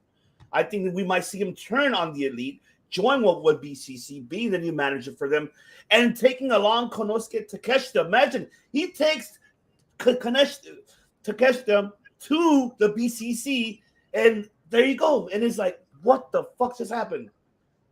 And then you have the Elite. That's what you have. You have the Elite. You have you got the reunion in the UK. You got the Bucks, Kenny, and Hangman. Now they reunite. Who knows? Yeah, it's four. Yeah, that's fine. That's totally fine. Yeah, totally makes sense. Yeah. Nick, what up, bro? Mox, Claudio O'Brien, the Dark Order, and the Blood and Guts. Oh, yeah, maybe. Except I think we're going to be getting the Outcasts versus the Originals in the Blood and Guts. That's what needs to happen.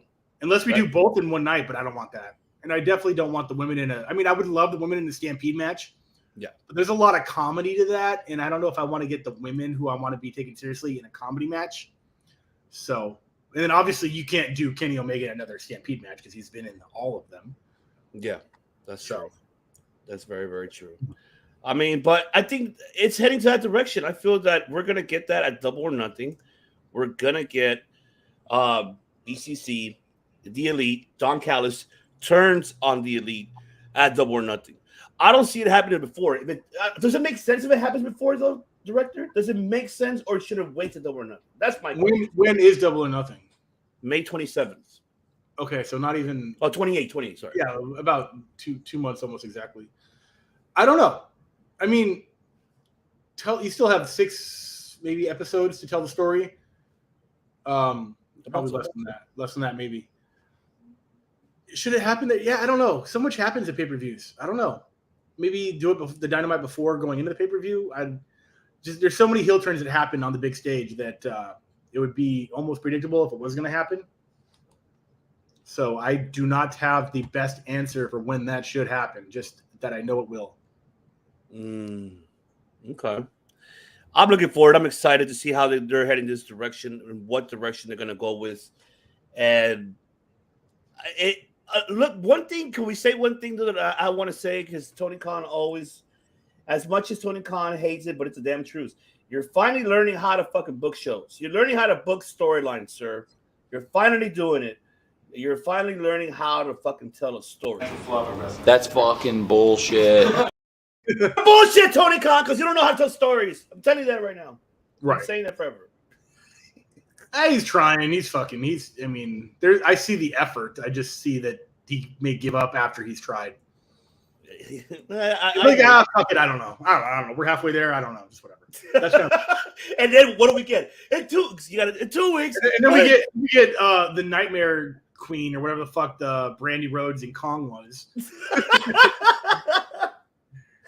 That shit literally got deleted. After 2 weeks. Like, what the fuck happened to that? We're not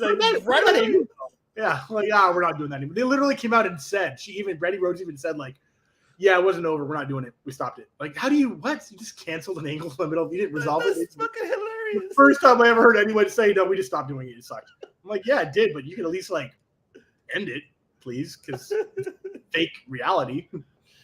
Oh, go for it, director. What do we got next? Next thing we have is Orange Cassidy versus The Butcher in a singles international championship match. Good match. It's still wild to see Andy Williams from Every Time I Die in there doing the damn thing. I've been in his mosh pit. I listened to his music, and now he is a behemoth in the ring, and that is fucking great to see because he's not a bad wrestler at all, and good to see him in singles. Still waiting on that Butcher and the Blade push. It's been 5 years. Let's go. Right? My God. That's pretty much all I got to say. I don't remember if anything else happened after that. I mean, we're probably just going to get more Butcher and the Blade versus Best Friends shit, which I think was like the first feud either of them even had in Dynamite, which sort of feels like they're just circling back because they're out of ideas on that one.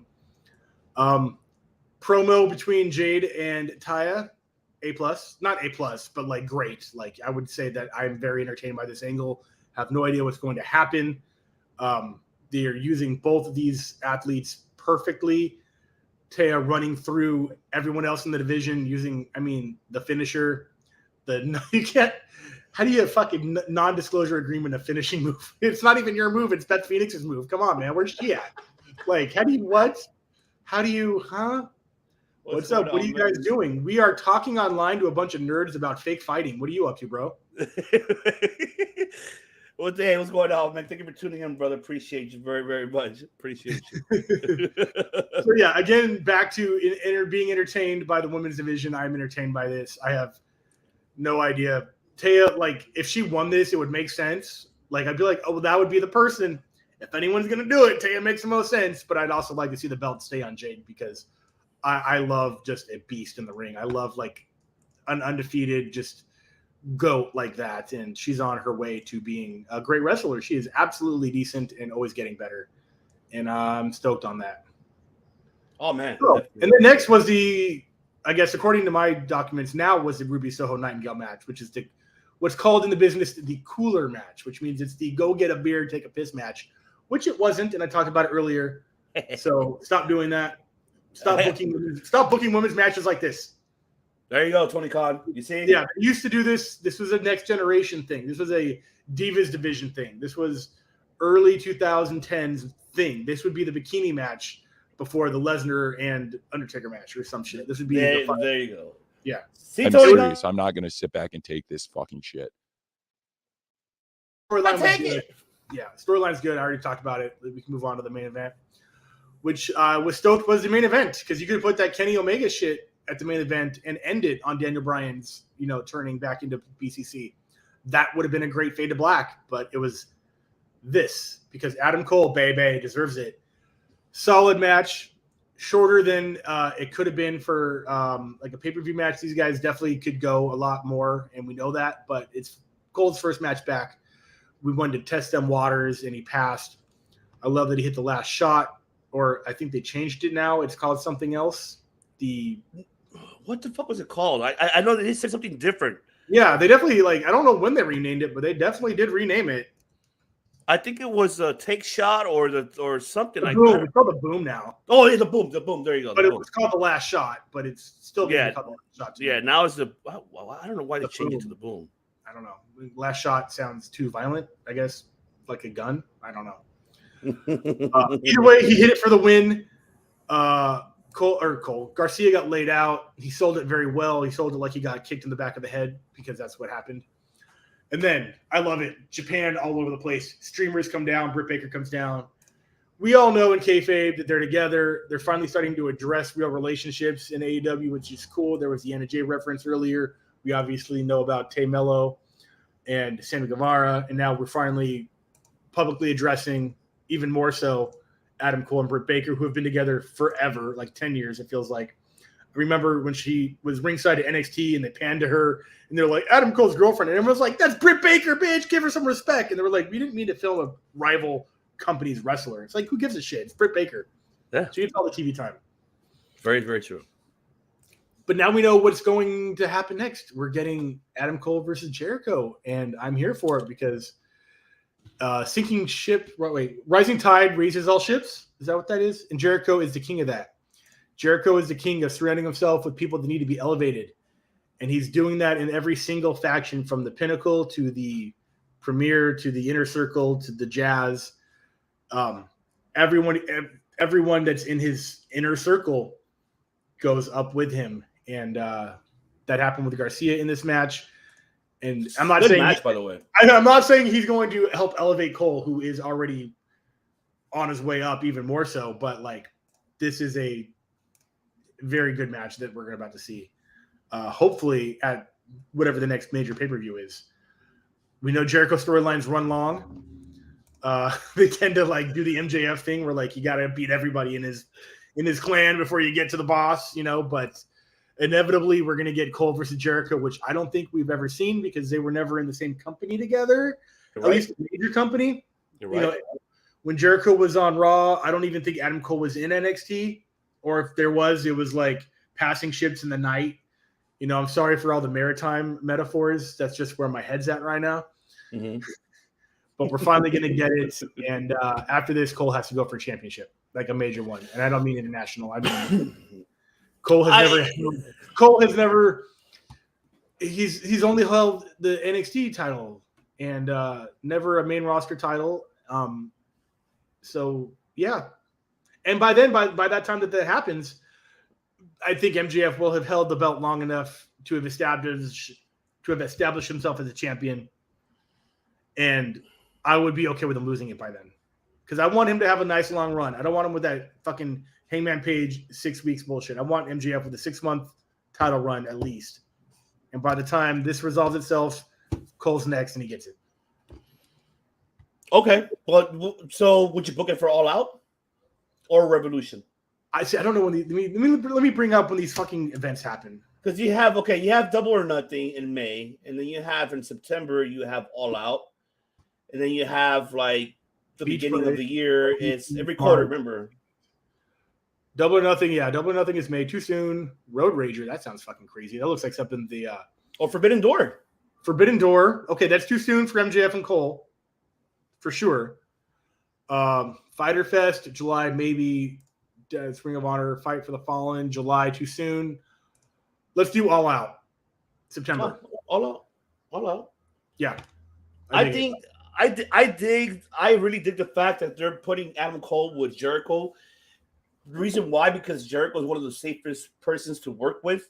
And not only that, Jericho's never hurt anybody except for when he hurts the people that hurt people. Yes, there you go. Shout out to him, who I honestly think in a real fight, I think Jericho would fucking murk Brock Lesnar. Knowing what I know about Brock Lesnar, and they say always talk about a fighter like he's standing right behind you. I've heard things, and we all know Lesnar doesn't like to get hit.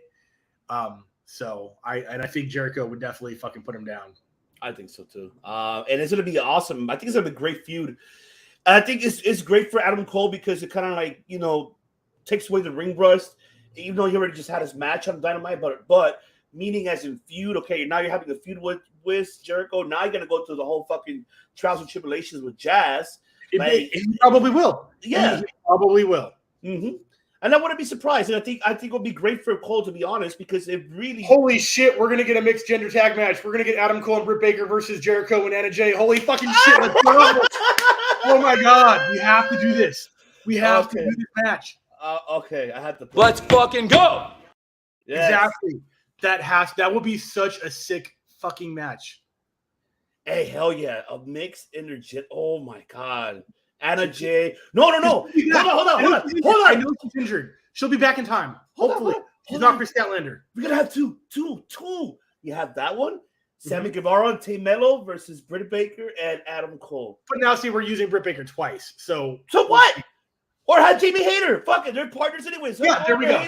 There we go. Jamie Hayter, Britt Baker, a 3-on-3 intergender match. Oh, you've never seen that shit. 3-bird rules intergender match, bro. Let's go. I wouldn't mind that. Oh my god! Just imagine Jericho and the girls versus the pill. What are they called? The Pillars? No, the originals. The originals. No, they had a name besides Hayter. Besides the, I forgot what the hell they were called. I know there was something else. They had a name though, for sure. It wasn't like Hayter and the Goat or something like that. It was something else. I don't remember. What was that? Tim, help us out, bro. You're always with us. I don't know. Said something. It was like the Pillar and the Killer. Was that what it was? I don't really. What was that? It was something. I don't remember. Jesus, I don't remember. I'm gonna keep looking it up. But I don't mind that either. I think it's gonna for me. Cole, it's just yes, it was definitely called the Killer and the Pillar. Killer and the Pillar. Okay, there we go. But hey, I mean, having Cole to go through those trial tribulations, we already saw with Garcia. Next to Sammy. Now, real quick, when the look back, so some people think that Jericho wasn't looking back at Cole. He was looking at Daniel Garcia in disgrace. I don't agree with that.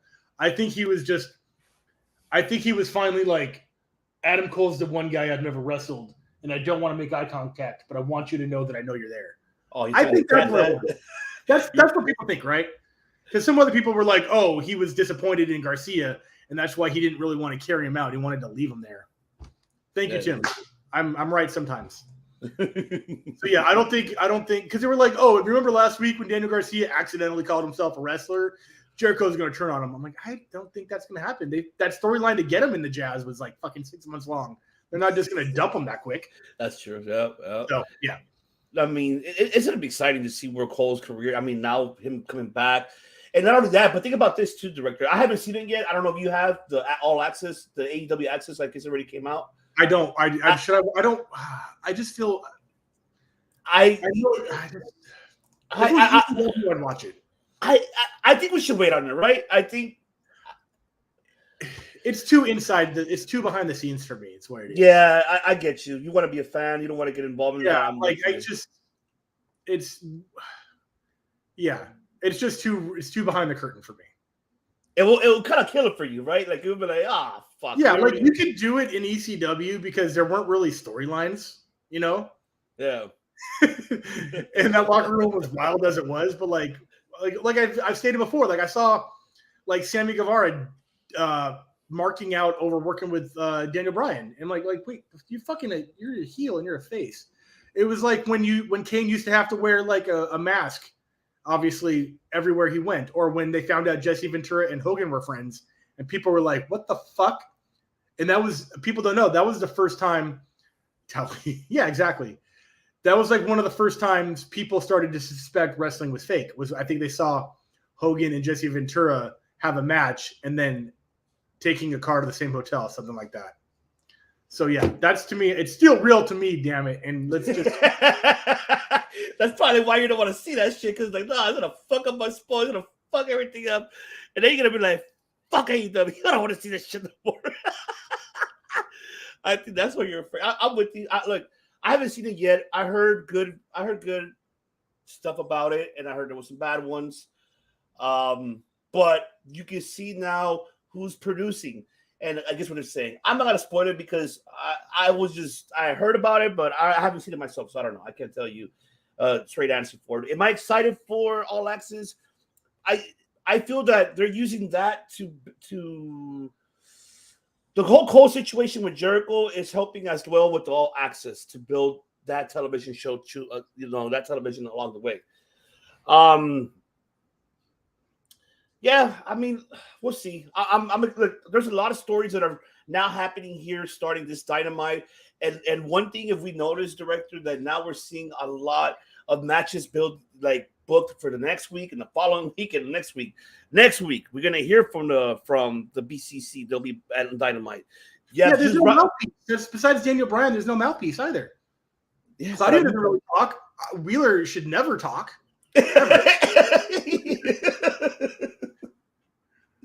You shouldn't talk at all. No. You should never. I mean, part of the reason I don't like Wheeler is fucking don't talk, bro. Just don't. Just be Steve Blackman. Literally, Steve Blackman was more exciting. Oh, wow. Wow. No, you didn't. You did not go there. Tell me he didn't just say that. Moxley talks, but he's not like saying anything new that we care about. And he's actually, I think, getting booed when he gets on the mic because we're kind of over the shtick. So yeah, I would love to see what Don Callis has to say, and he'd be a great mouthpiece.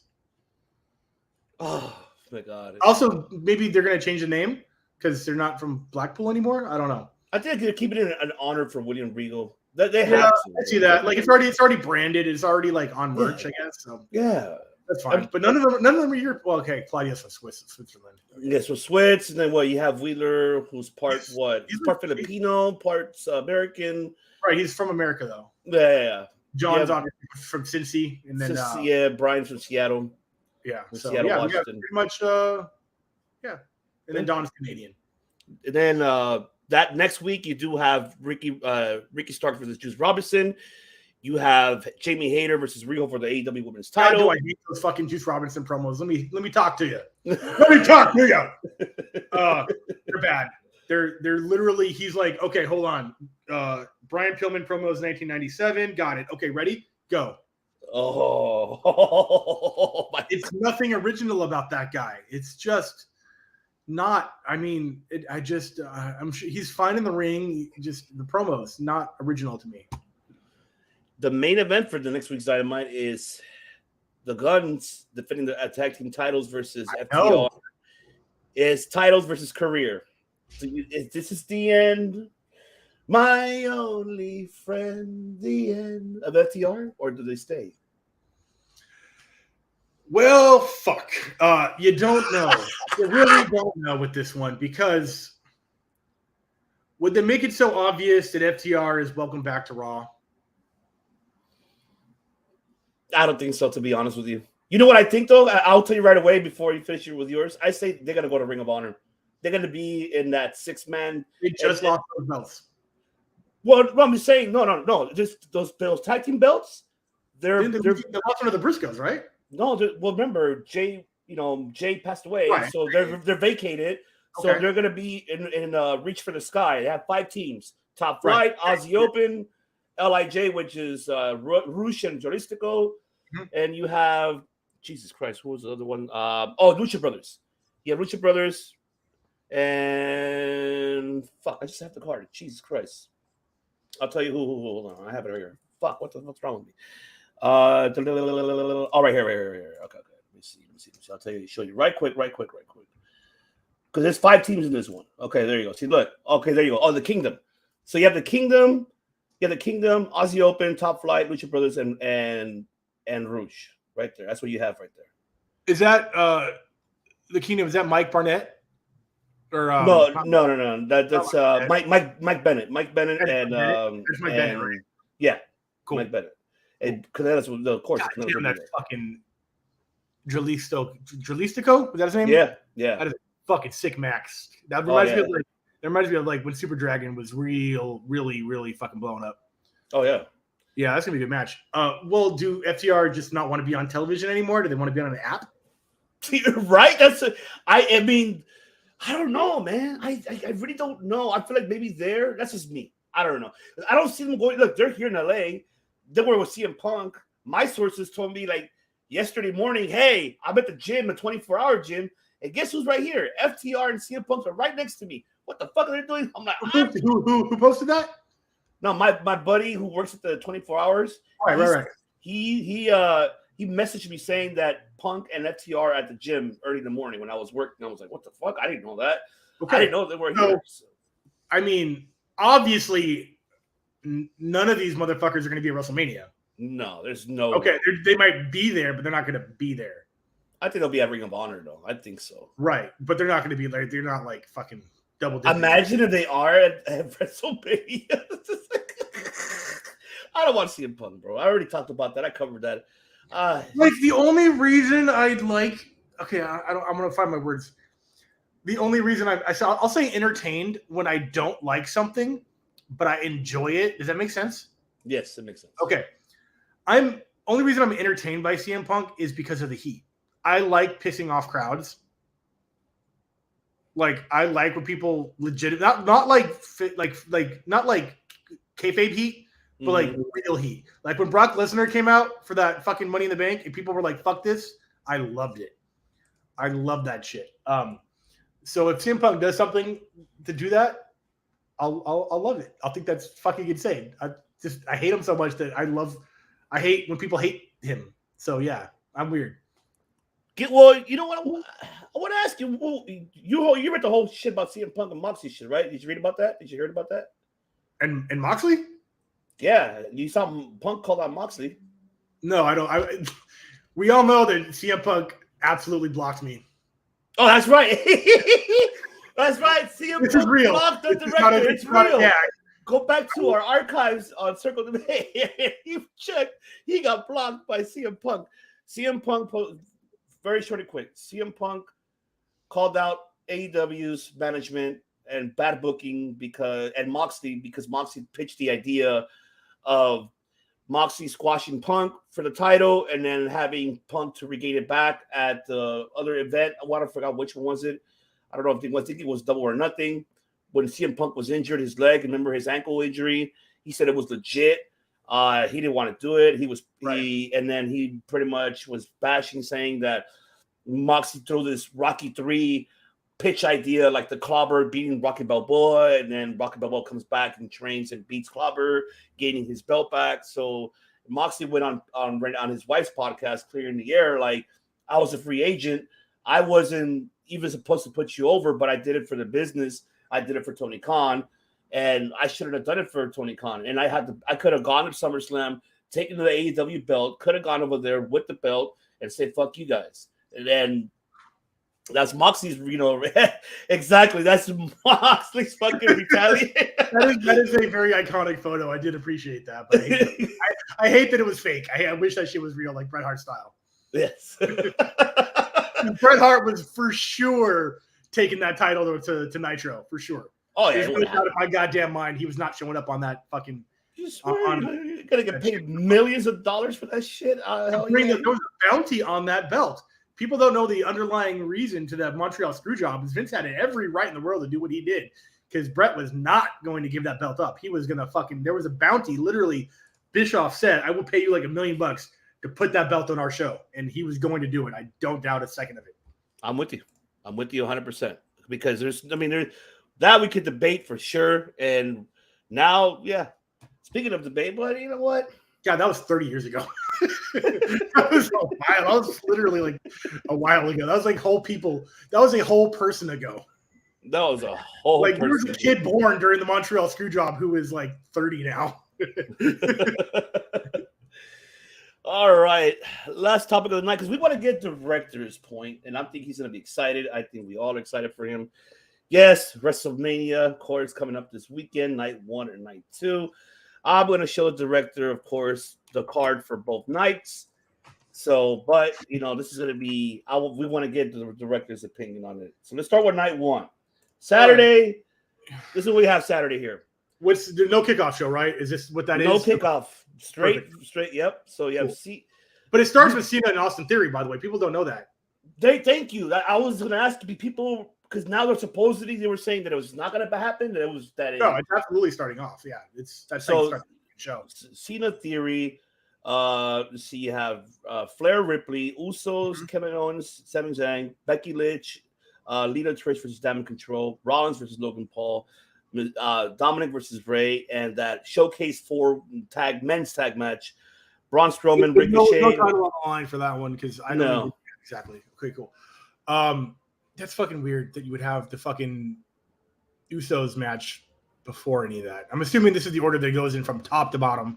Supposedly, but I think I'm assuming there's going to be the Usos and Kevin Owens and Sami main eventing.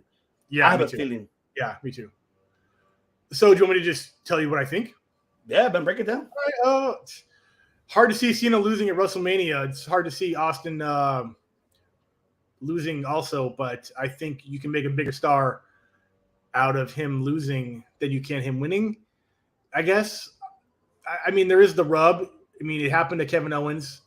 Kevin Owens beat Cena and he blew the fuck up. I just don't think they're going to do it twice.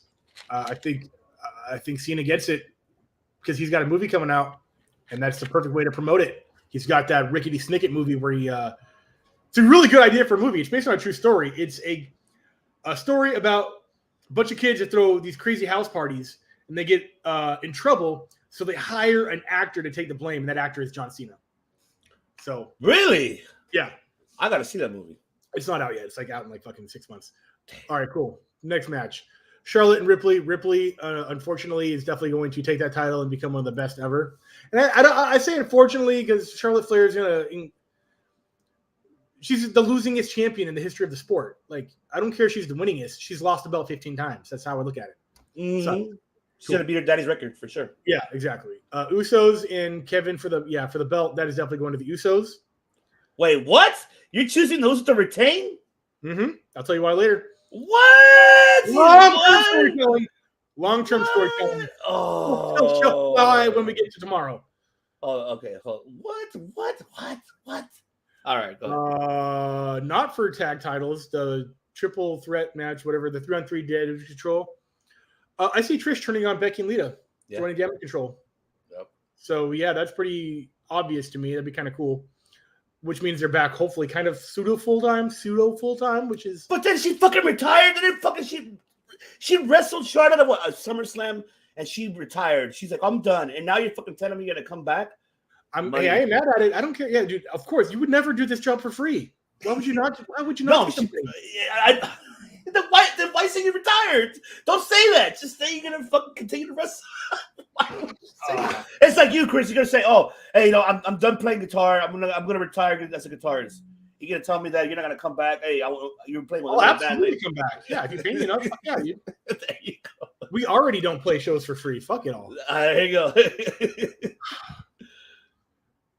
Seth freaking Rollins versus Logan Paul. Logan Paul's first win in the main event. What? Logan Paul's he's due. Logan Paul is due. He cannot go 0-3 and be taken seriously. What? Logan What? Jake Paul might come out for sure, but he's going to win this match. You're choosing Logan Paul versus Rollins has gone 0-3 at Mania. He's been losing every fucking Mania. But he has the greatest cash in of all time, so it's cool. It's fine. It's totally cool. Are you still upset WrestleMania card? Who's upset at the card? Nobody's in the card. This is one of the coolest cards in like the past couple of years. Yes. Ray versus Dom. Yeah, I mean, obviously Ray, but like I don't know how. Because obviously, there's the what are the forgotten Judgment Day factor? Oh, Judgment Day, yes. Right. So who's gonna save Ray? Like Lucha Party or no, the Legado Fantasma. Oh yeah. There we go. Bam, I forgot about that. Which I'm so glad they're back. To me, they were kind of gone. They were off TV for a little bit, and this was perfect. They were also heels because they're drug dealers. They're like the cartel, right? I guess you're good guy cartel members now because you're we're doing the Pablo Escobar thing. His name's even Escobar, so it's not like a coincidence. But yeah, I hope Ray takes this and we get that satisfaction we need because Condom is hilarious, but he needs a loss. What is 1, 2, is 6-man, 4-man? What is this? It's for a fatal 4 tag team matchup. So yeah, Braun Strowman, Ricochet. Yeah, I got it. Versus Alpha Academy is going to not win. They might win this. Alpha Academy might win this. Is this for a title shot? I think it is. They're just calling it a showcase. Give it to Alpha Academy. Who cares? Hell yeah. That's what I chose. I think the the Maximum Male model is going to get involved. That's what I think. Putting Shorty G in that Cody Rhodes match, it really reminded people how good of a wrestler he is, and Otis is always solid, literally and figuratively. So I'm cool with Alpha Academy winning this, and then maybe Maxine Dupree helping out to do that. I think so. Yeah, for sure. I'm with you. All right, night 2. This is all right. Definitely doesn't start at the top for this one. This is starting at the bottom. Starting at the bottom. Yeah. You got the showcase of the fatal, the 4-way. Liv Morgan. This has to be for a title match. This is definitely going to be Sonya Deville and Chelsea Green winning this. Oh man, you're not choosing Ronda and Shayna? No, I know that, but I think Chelsea's going to pin like Liv Morgan or some shit or Shotzi. I like that. It's going to be a protected loss. Ronda and Shayna walk away unscathed.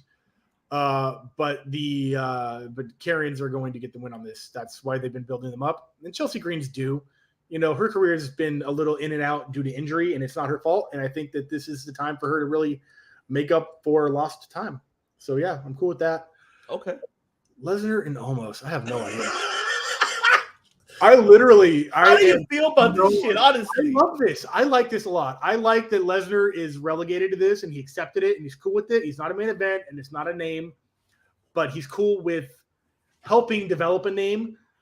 I mean, unless the storyline is Brock Lesnar taking Omos to Suplex City and hitting an F5, and just one, please, just one F5, get it done. I'm tired of seeing 17 F5s to put away Goldberg. Like, if the storyline is like almost fucks him up for 2 minutes, but then Lesnar hits one German and one F5 in the last minute, because we know Lesnar is going to work light. He's not going to do a 15-minute match, which is cool. The most amount of bucks for the least amount of times, what you want to do. I would be cool with that match. So how long do you give this match? 6 minutes. I'm going to give it 6. 6 minutes? Not counting entrances. Okay. Entrances will last longer. But that's not really a stretch. I'm not saying anything anyone would be like, that doesn't make sense. That absolutely makes sense. Okay. You know what? All right. Almost Mania. I like that. That'd be really fucking crazy if Almost wins. What's Almost finisher? Is it the claw slam? Yeah, no, that fucking, the Great Khali's finisher, the one that he's like, the two-handed, grabs you and drops you. Yeah, okay, cool. I could definitely see him hitting that on Lesnar because he's fucking 19 feet tall. Okay, match of the night. Let's go. Edge versus Finn Balor. And we obviously know we're getting the Demon. Hell in a cell. So we obviously know we're getting the Brood. We're getting the Demon. Obviously, Damian Priest comes out. Gangrel comes out. We know that's happening. Gangrel's already been spotted nearby. I'm excited for that because I am all about You Think You Know Me with the original Brood. And one more thing, rumor It's not coming out. There will be no Christian at this. Tony Khan said supposedly he gave him permission. Supposedly. I love that. I would absolutely love that because that would take care of Dominic, probably. Because there's only two of them, yes. And there was never a girl in the Brood, which is cool. There were no, Julia Hart. Julia Hart. Julia Hart. I think Edge takes this. This has to end it. This is definitely that ending that we need. And no better way than Edge coming out on top finally in Hell in a Cell against the Demon. It doesn't hurt Finn. It only helps Edge, and the storyline is finite. And maybe Edge goes back home again. 5 minutes, 7 minutes. That's for thinking Brock wins. Yeah, I'm with you on that for sure. I think Omos is going to put a house of fire on for the first 5 minutes, and Lesnar hits like 2 moves, and that's it. Gunther versus Drew versus Sheamus. This is going to be a fucking banger after banger. Run the clip. Gotcha. Banger after banger after banger after banger after banger after banger after banger. It will be. Yeah, love this, man. This whole night's fucking Chop solid. Up Mania running Love wild. So Drew and Sheamus are like pseudo friends still, but they know that they're both going for the Intercontinental title. I think that's going to play a big factor into this, and I think Gunther retains. Gunther is going to hold all the records for the Intercontinental title, and he deserves it. He's pushing close to beating Honky Tonk's record right now. Holy shit! I didn't realize that until you just mentioned it.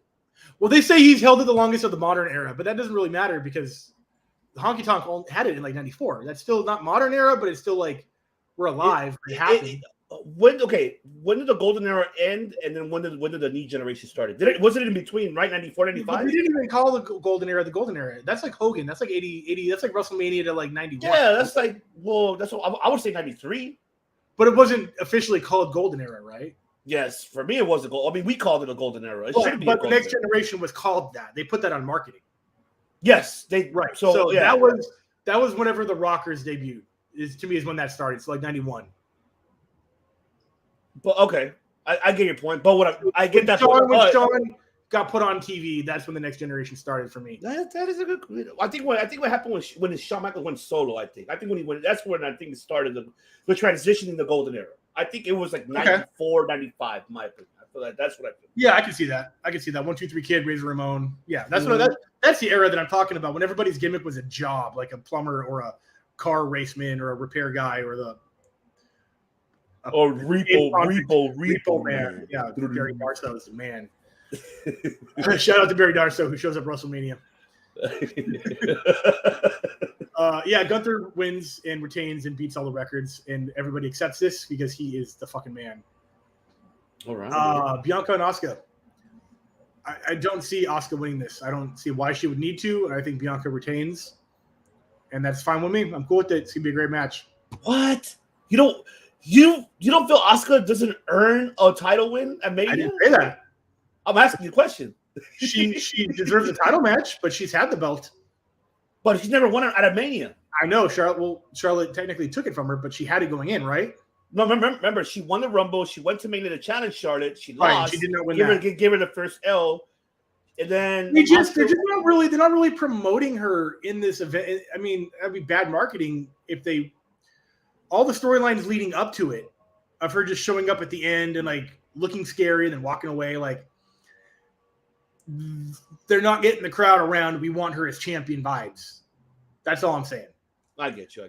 And that's it. Like, so maybe she does get the title. They would have to do something to make the fans care about her a lot more than, which I know that they do, but not as much as Bianca. So they would have to push her to the heelish moon after this because you can't make her a face after beating a face. So if she does win, she's got to really like pour the entire bottle of poison mist on her or something. So they're going to have to do something special to get me to care about Asuka winning this. Okay. Great Muta interferes. I say Great Muta interferes. I'd be cool with that. And then, not Io Sky, Kairi Sane for the save. don't know. She does go. Oh no, Io, what about Io? Io Sky. Well, she's already healed. Why would she save Well, Bianca? Well, no, she'll save Asuka. Make Asuka be the No, heel. I'm saying Great Muta saves Asuka, or Great Muta helps Asuka. Yes. And someone helps Bianca. Montez, her man, Montez. Naomi comes back, helps Bianca. I don't know. What? Imagine Naomi. You never Should have know. been in the bloodline the whole time. Mm-hmm. There you go. That's right. Speaking of which, main Uh-oh. event. Devin, if you hear, I want you to pay attention to hear the director what he has to say. All right, let me see if I can find the clip. Hold on. Well, I got some clips for you. Because You better watch this guy. You better watch it. I don't know about this guy. Promos, all those like movie reenactments, they've done them before, but they were funny this year when they had fucking homie from the Banger Brothers getting waxed from 40-Year-Old Virgin. I was like, that's cool. I love that. Anyway, so remember a couple months ago when Roman Reigns was doubting Sami Zayn, and he was talking about I think it was Elimination Chamber or the Rumble. Sammy, you have one final test to prove that you're loyal to the bloodline. The Royal Rumble, yeah, heading to the Rumble. Yeah. That test has not yet been presented to Sammy. I don't think it was the night when he was supposed to attack Kevin Owens with the chair. I don't think that was the passing test. I think Mania is going to be the fucking test. What? I absolutely would love this to be the moment Sammy pledges his undying loyalty to the bloodline and proves it undisputedly to Roman by turning on Cody. That's why you chose the Usos to win night one? Because you can't have Sammy and Owens on the belt because fuck? Sammy Solo's going to come out. So the Usos are going to come out. Kevin takes care of both Usos because they're, Solo comes out. Sammy comes out to take care of Solo. Finally turns on Cody and says, Tribal Chief, if this doesn't prove that I'm loyal, I don't know what will. Roman retains. Fuck! Wait a minute. What? It will be the greatest swerve in the history of all since the Outsiders, since Hogan, since Hogan, this will be the greatest heel swerve of all time. Sammy will be booed or cheered, I don't know, out of the fucking building. But I think people like Sammy more than Cody, and they will not be mad at this. Fickle. They're fickle. And that's why Usos are going to retain, because you can't have Sammy with a tag belt with Owens, who he's also turning on. Why do you think Sammy is pushing so hard to be friends with Kevin? He's been pushing and pushing so fucking hard. To me, it would be bad writing to just let Cody ride off into the sunset with that fucking belt. I need to write this down because if this shit does happen, I'm gonna March 31st, 2022 at 1:21 p.m. Pacific Standard Time. Chris, Sammy turns heel again. Oh my god! This is the final test. This is the final test, bro. Oh my god! There's nothing for Sammy after this to stay face. What's he gonna do? Challenge Cody for the belt? So what does that mean for him and Kevin Owens? So all that was just he fooled Kevin Owens. 1,000%. 1,000%. That's why he's always up on his jock saying, "I'm sorry." He's simping for Owens to get that trust back. I will fucking lose it. I will. The fuck? I would. I would. Wow. It's what I want. I want this so bad. I'm going to manifest destiny that shit. I'm going to make a spirit board. I'm going to write it down. I'm going to hold my hand up the whole time. I want this so fucking bad. It's going to happen. Give me what I want. Give me. Jesus. You want to talk about curveball, ladies and gentlemen. Even This will be a Tim Wakefield Boston Red Sox 2000 curveball, knuckleball. This shit's going to go down, up, and hit you right in the fucking face. Oh, shit. I can't believe that that is a hell of a curveball that does happen. I will remember this, and we will clip this. If it does happen, I'm going to put it on Monday morning that this was out on Friday, letting you guys know that this man predicted the whole weekend how it's booked. No, I accept if I'm wrong because that's predictable. It's a good conspiracy, though. And I'm not going to be like, people are like, you're so dumb for thinking that. I'm not going to feel that way at all. I'm not going to be like, oh, boy, I got that wrong. What an idiot. No, not at all. Oh, my God. But this is a solid WrestleMania. This is one of the best WrestleMania full cards we've had in a while. Like since 34, where was the cash in at? 34, right? Oh no, that was 30. What when Rollins cashed in, right? What Mania was that? Let's see. 32. Let's see. Hold on. What Mania did Rollins 31. cash? Yeah, that was 7 years. Oh, 31. Yeah, years ago. God, that feels like it was fucking like 5 years ago. Jesus. Yeah. Oh God. I'm excited. I mean, whoever. Comment below anybody who's still watching this. I like. Jesus. I think I lost them. I think I cleared the room out. I no, they're watching. I just feel that they're like, what? What type of? It's not even. Hey, this is a hell of a fantasy booking. Dude, we predicted like the last 6 months of Dynamite, so it's possible. Anything is possible. Exactly. That is exactly. Like you predicted Taya Valkyrie. I predicted the MJF thing with the DQs in an Iron Man match where he's going to DQ to get 3 up. I predicted that shit. Yes. It happens. Yes. A broken clock is right twice a day. There you go. That is right. There you have it, ladies and gentlemen. A special Friday here afternoon. We appreciate you guys for sticking with us here for a great, fantastic. It was a stacked show. Of course, we had to talk about, of course, NXT, Ring of Honor, which is happening tonight at the Gallon Center in the Hood, South Central. Of course, Ring of Honor will be there tonight. And, of course, there's other Hood, as Tribe Called Quest once said. Yes. There you go.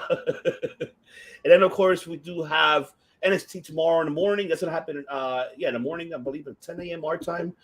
Pacific is, 10 a.m. our time. Yes.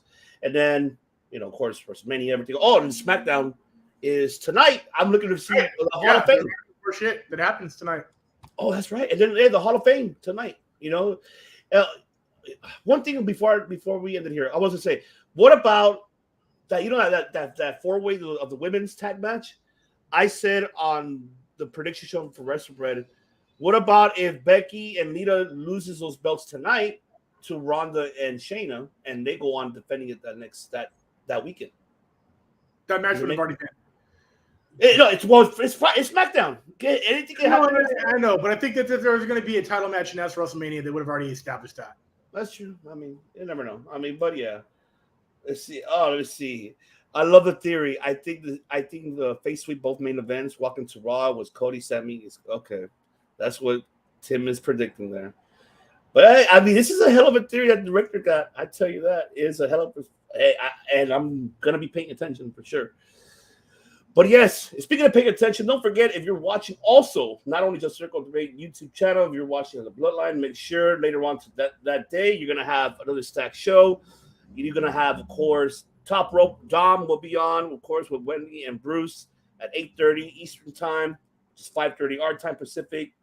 At 7:30 Central, and then later on that evening to close it out for Friday's show. For Friday night, Clark Street, of course, the Tribal Chief Devin with Hafiz at 10:45 Eastern, which is 9:45 Central, 7:45 our time Pacific. Clark's Wrestling Podcast to close out the show for you guys for Friday evening, and we appreciate you guys for tuning in. Well, Gray, it's all good, man. You caught us right when we're leaving, brother, but we appreciate you at least stopping by, man. You can always watch the replay. It'll be up pretty much as soon as you end the stream. The replay's up, right? Yeah, the replay's up right after you get in the stream. But before we go, yes, director, anything else happening with FDS, man? And how was Vegas? Let people know how. Vegas was a blast, man. That was fun. That was the Apocalypse in the Desert Festival. We had some dope pizza, played a dope set, met some old friends, made some new fans. And let me get to where I got my flyers at. Hold on. How do I get to my home on my page? I don't know. Here we go. We are playing the Be a Hero Fest May 6th. May 6th. That is out in the middle of the desert of Lancaster. That is a to-be-determined address that if you buy tickets for, you will find out like 3 days before. It's one of those Burning Man type deals with a bunch of cool bands from Southern California. And we are also playing later this year the Summit Fest in September.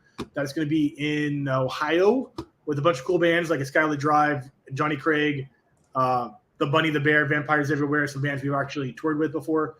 And that'll be September 16th at the Summit Fest Arena, I think, or Festival Campgrounds, something like that. And that's booked up so far. Oh, love it. I think I do have it here, the flyer. Let me pull it up for the Ohio one, but I'm looking for the other one for May 7th. And this is the flyer for the one for Ohio. There you have. Oh man, it's gonna be a hell of a show, Director. So damn, you're going to Ohio? Yeah, we played Ohio. We've been to Ohio for incarceration. We played pretty much every continental state except like New England. So people out there in Ohio, go check this out. September 16th. Buy your tickets now already. Go say hi to the director. Go meet up with him. Buy him a Shirley Temple. Buy it while you're at it. That would be fantastic. I judge a bar based on the Shirley Temple. Exactly. And then this is the recent one, May 7th, Lancaster, Cinco de Mayo weekend, of course. As the director will be playing there in Lancaster, Be a Hero Music Festival. That's going to be a fantastic weekend of, Cinco de Mayo weekend. There you go. So if you guys out there in Lancaster, you guys are going to be attending to the Be a Hero Festival. Like I said, reach out to the director, get him a Shirley Temple, take a picture with him, shake his hand, hug him. I don't know. No kissing, all right? No kissing. Yeah, no kissing. Thank you. Appreciate that, bros. All the bros out there. That's right. No kissing. But yes, ladies and gentlemen, we want to thank you all for tuning in here. Enjoy WrestleMania. Enjoy Ring of Honor tonight. Enjoy SmackDown. Enjoy the rest of the shows that are coming out here on the Bloodline Entertainment Network. While you add it, subscribe to the channel of Circle Debate as well. Follow the social media platforms. As I'm working on new layouts. Like I love this new layout. Like you can add it right there. Right, you see at Circle, Twitter, Instagram, and YouTube right there on top. If you see it, follow us there. You can click on the screen and it goes right there. Oh, no, you can't actually. I wish you could do that. That'd be cool. Interactive screen buttons, that'd be rad. But no, not that. Fuck yeah, that'd be so dope. But coming soon, you never know. And a lot of things coming as well. And don't forget also to subscribe and follow the Bloodline Entertainment Network as well. Go to the website, bloodlinenetwork.com, where you can find all your sports, fantasy drafts, MMA, pro wrestling coming.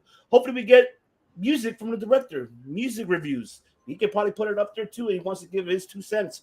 What he should is, giving his thoughts of, tracks, artists, overall. This man can do it.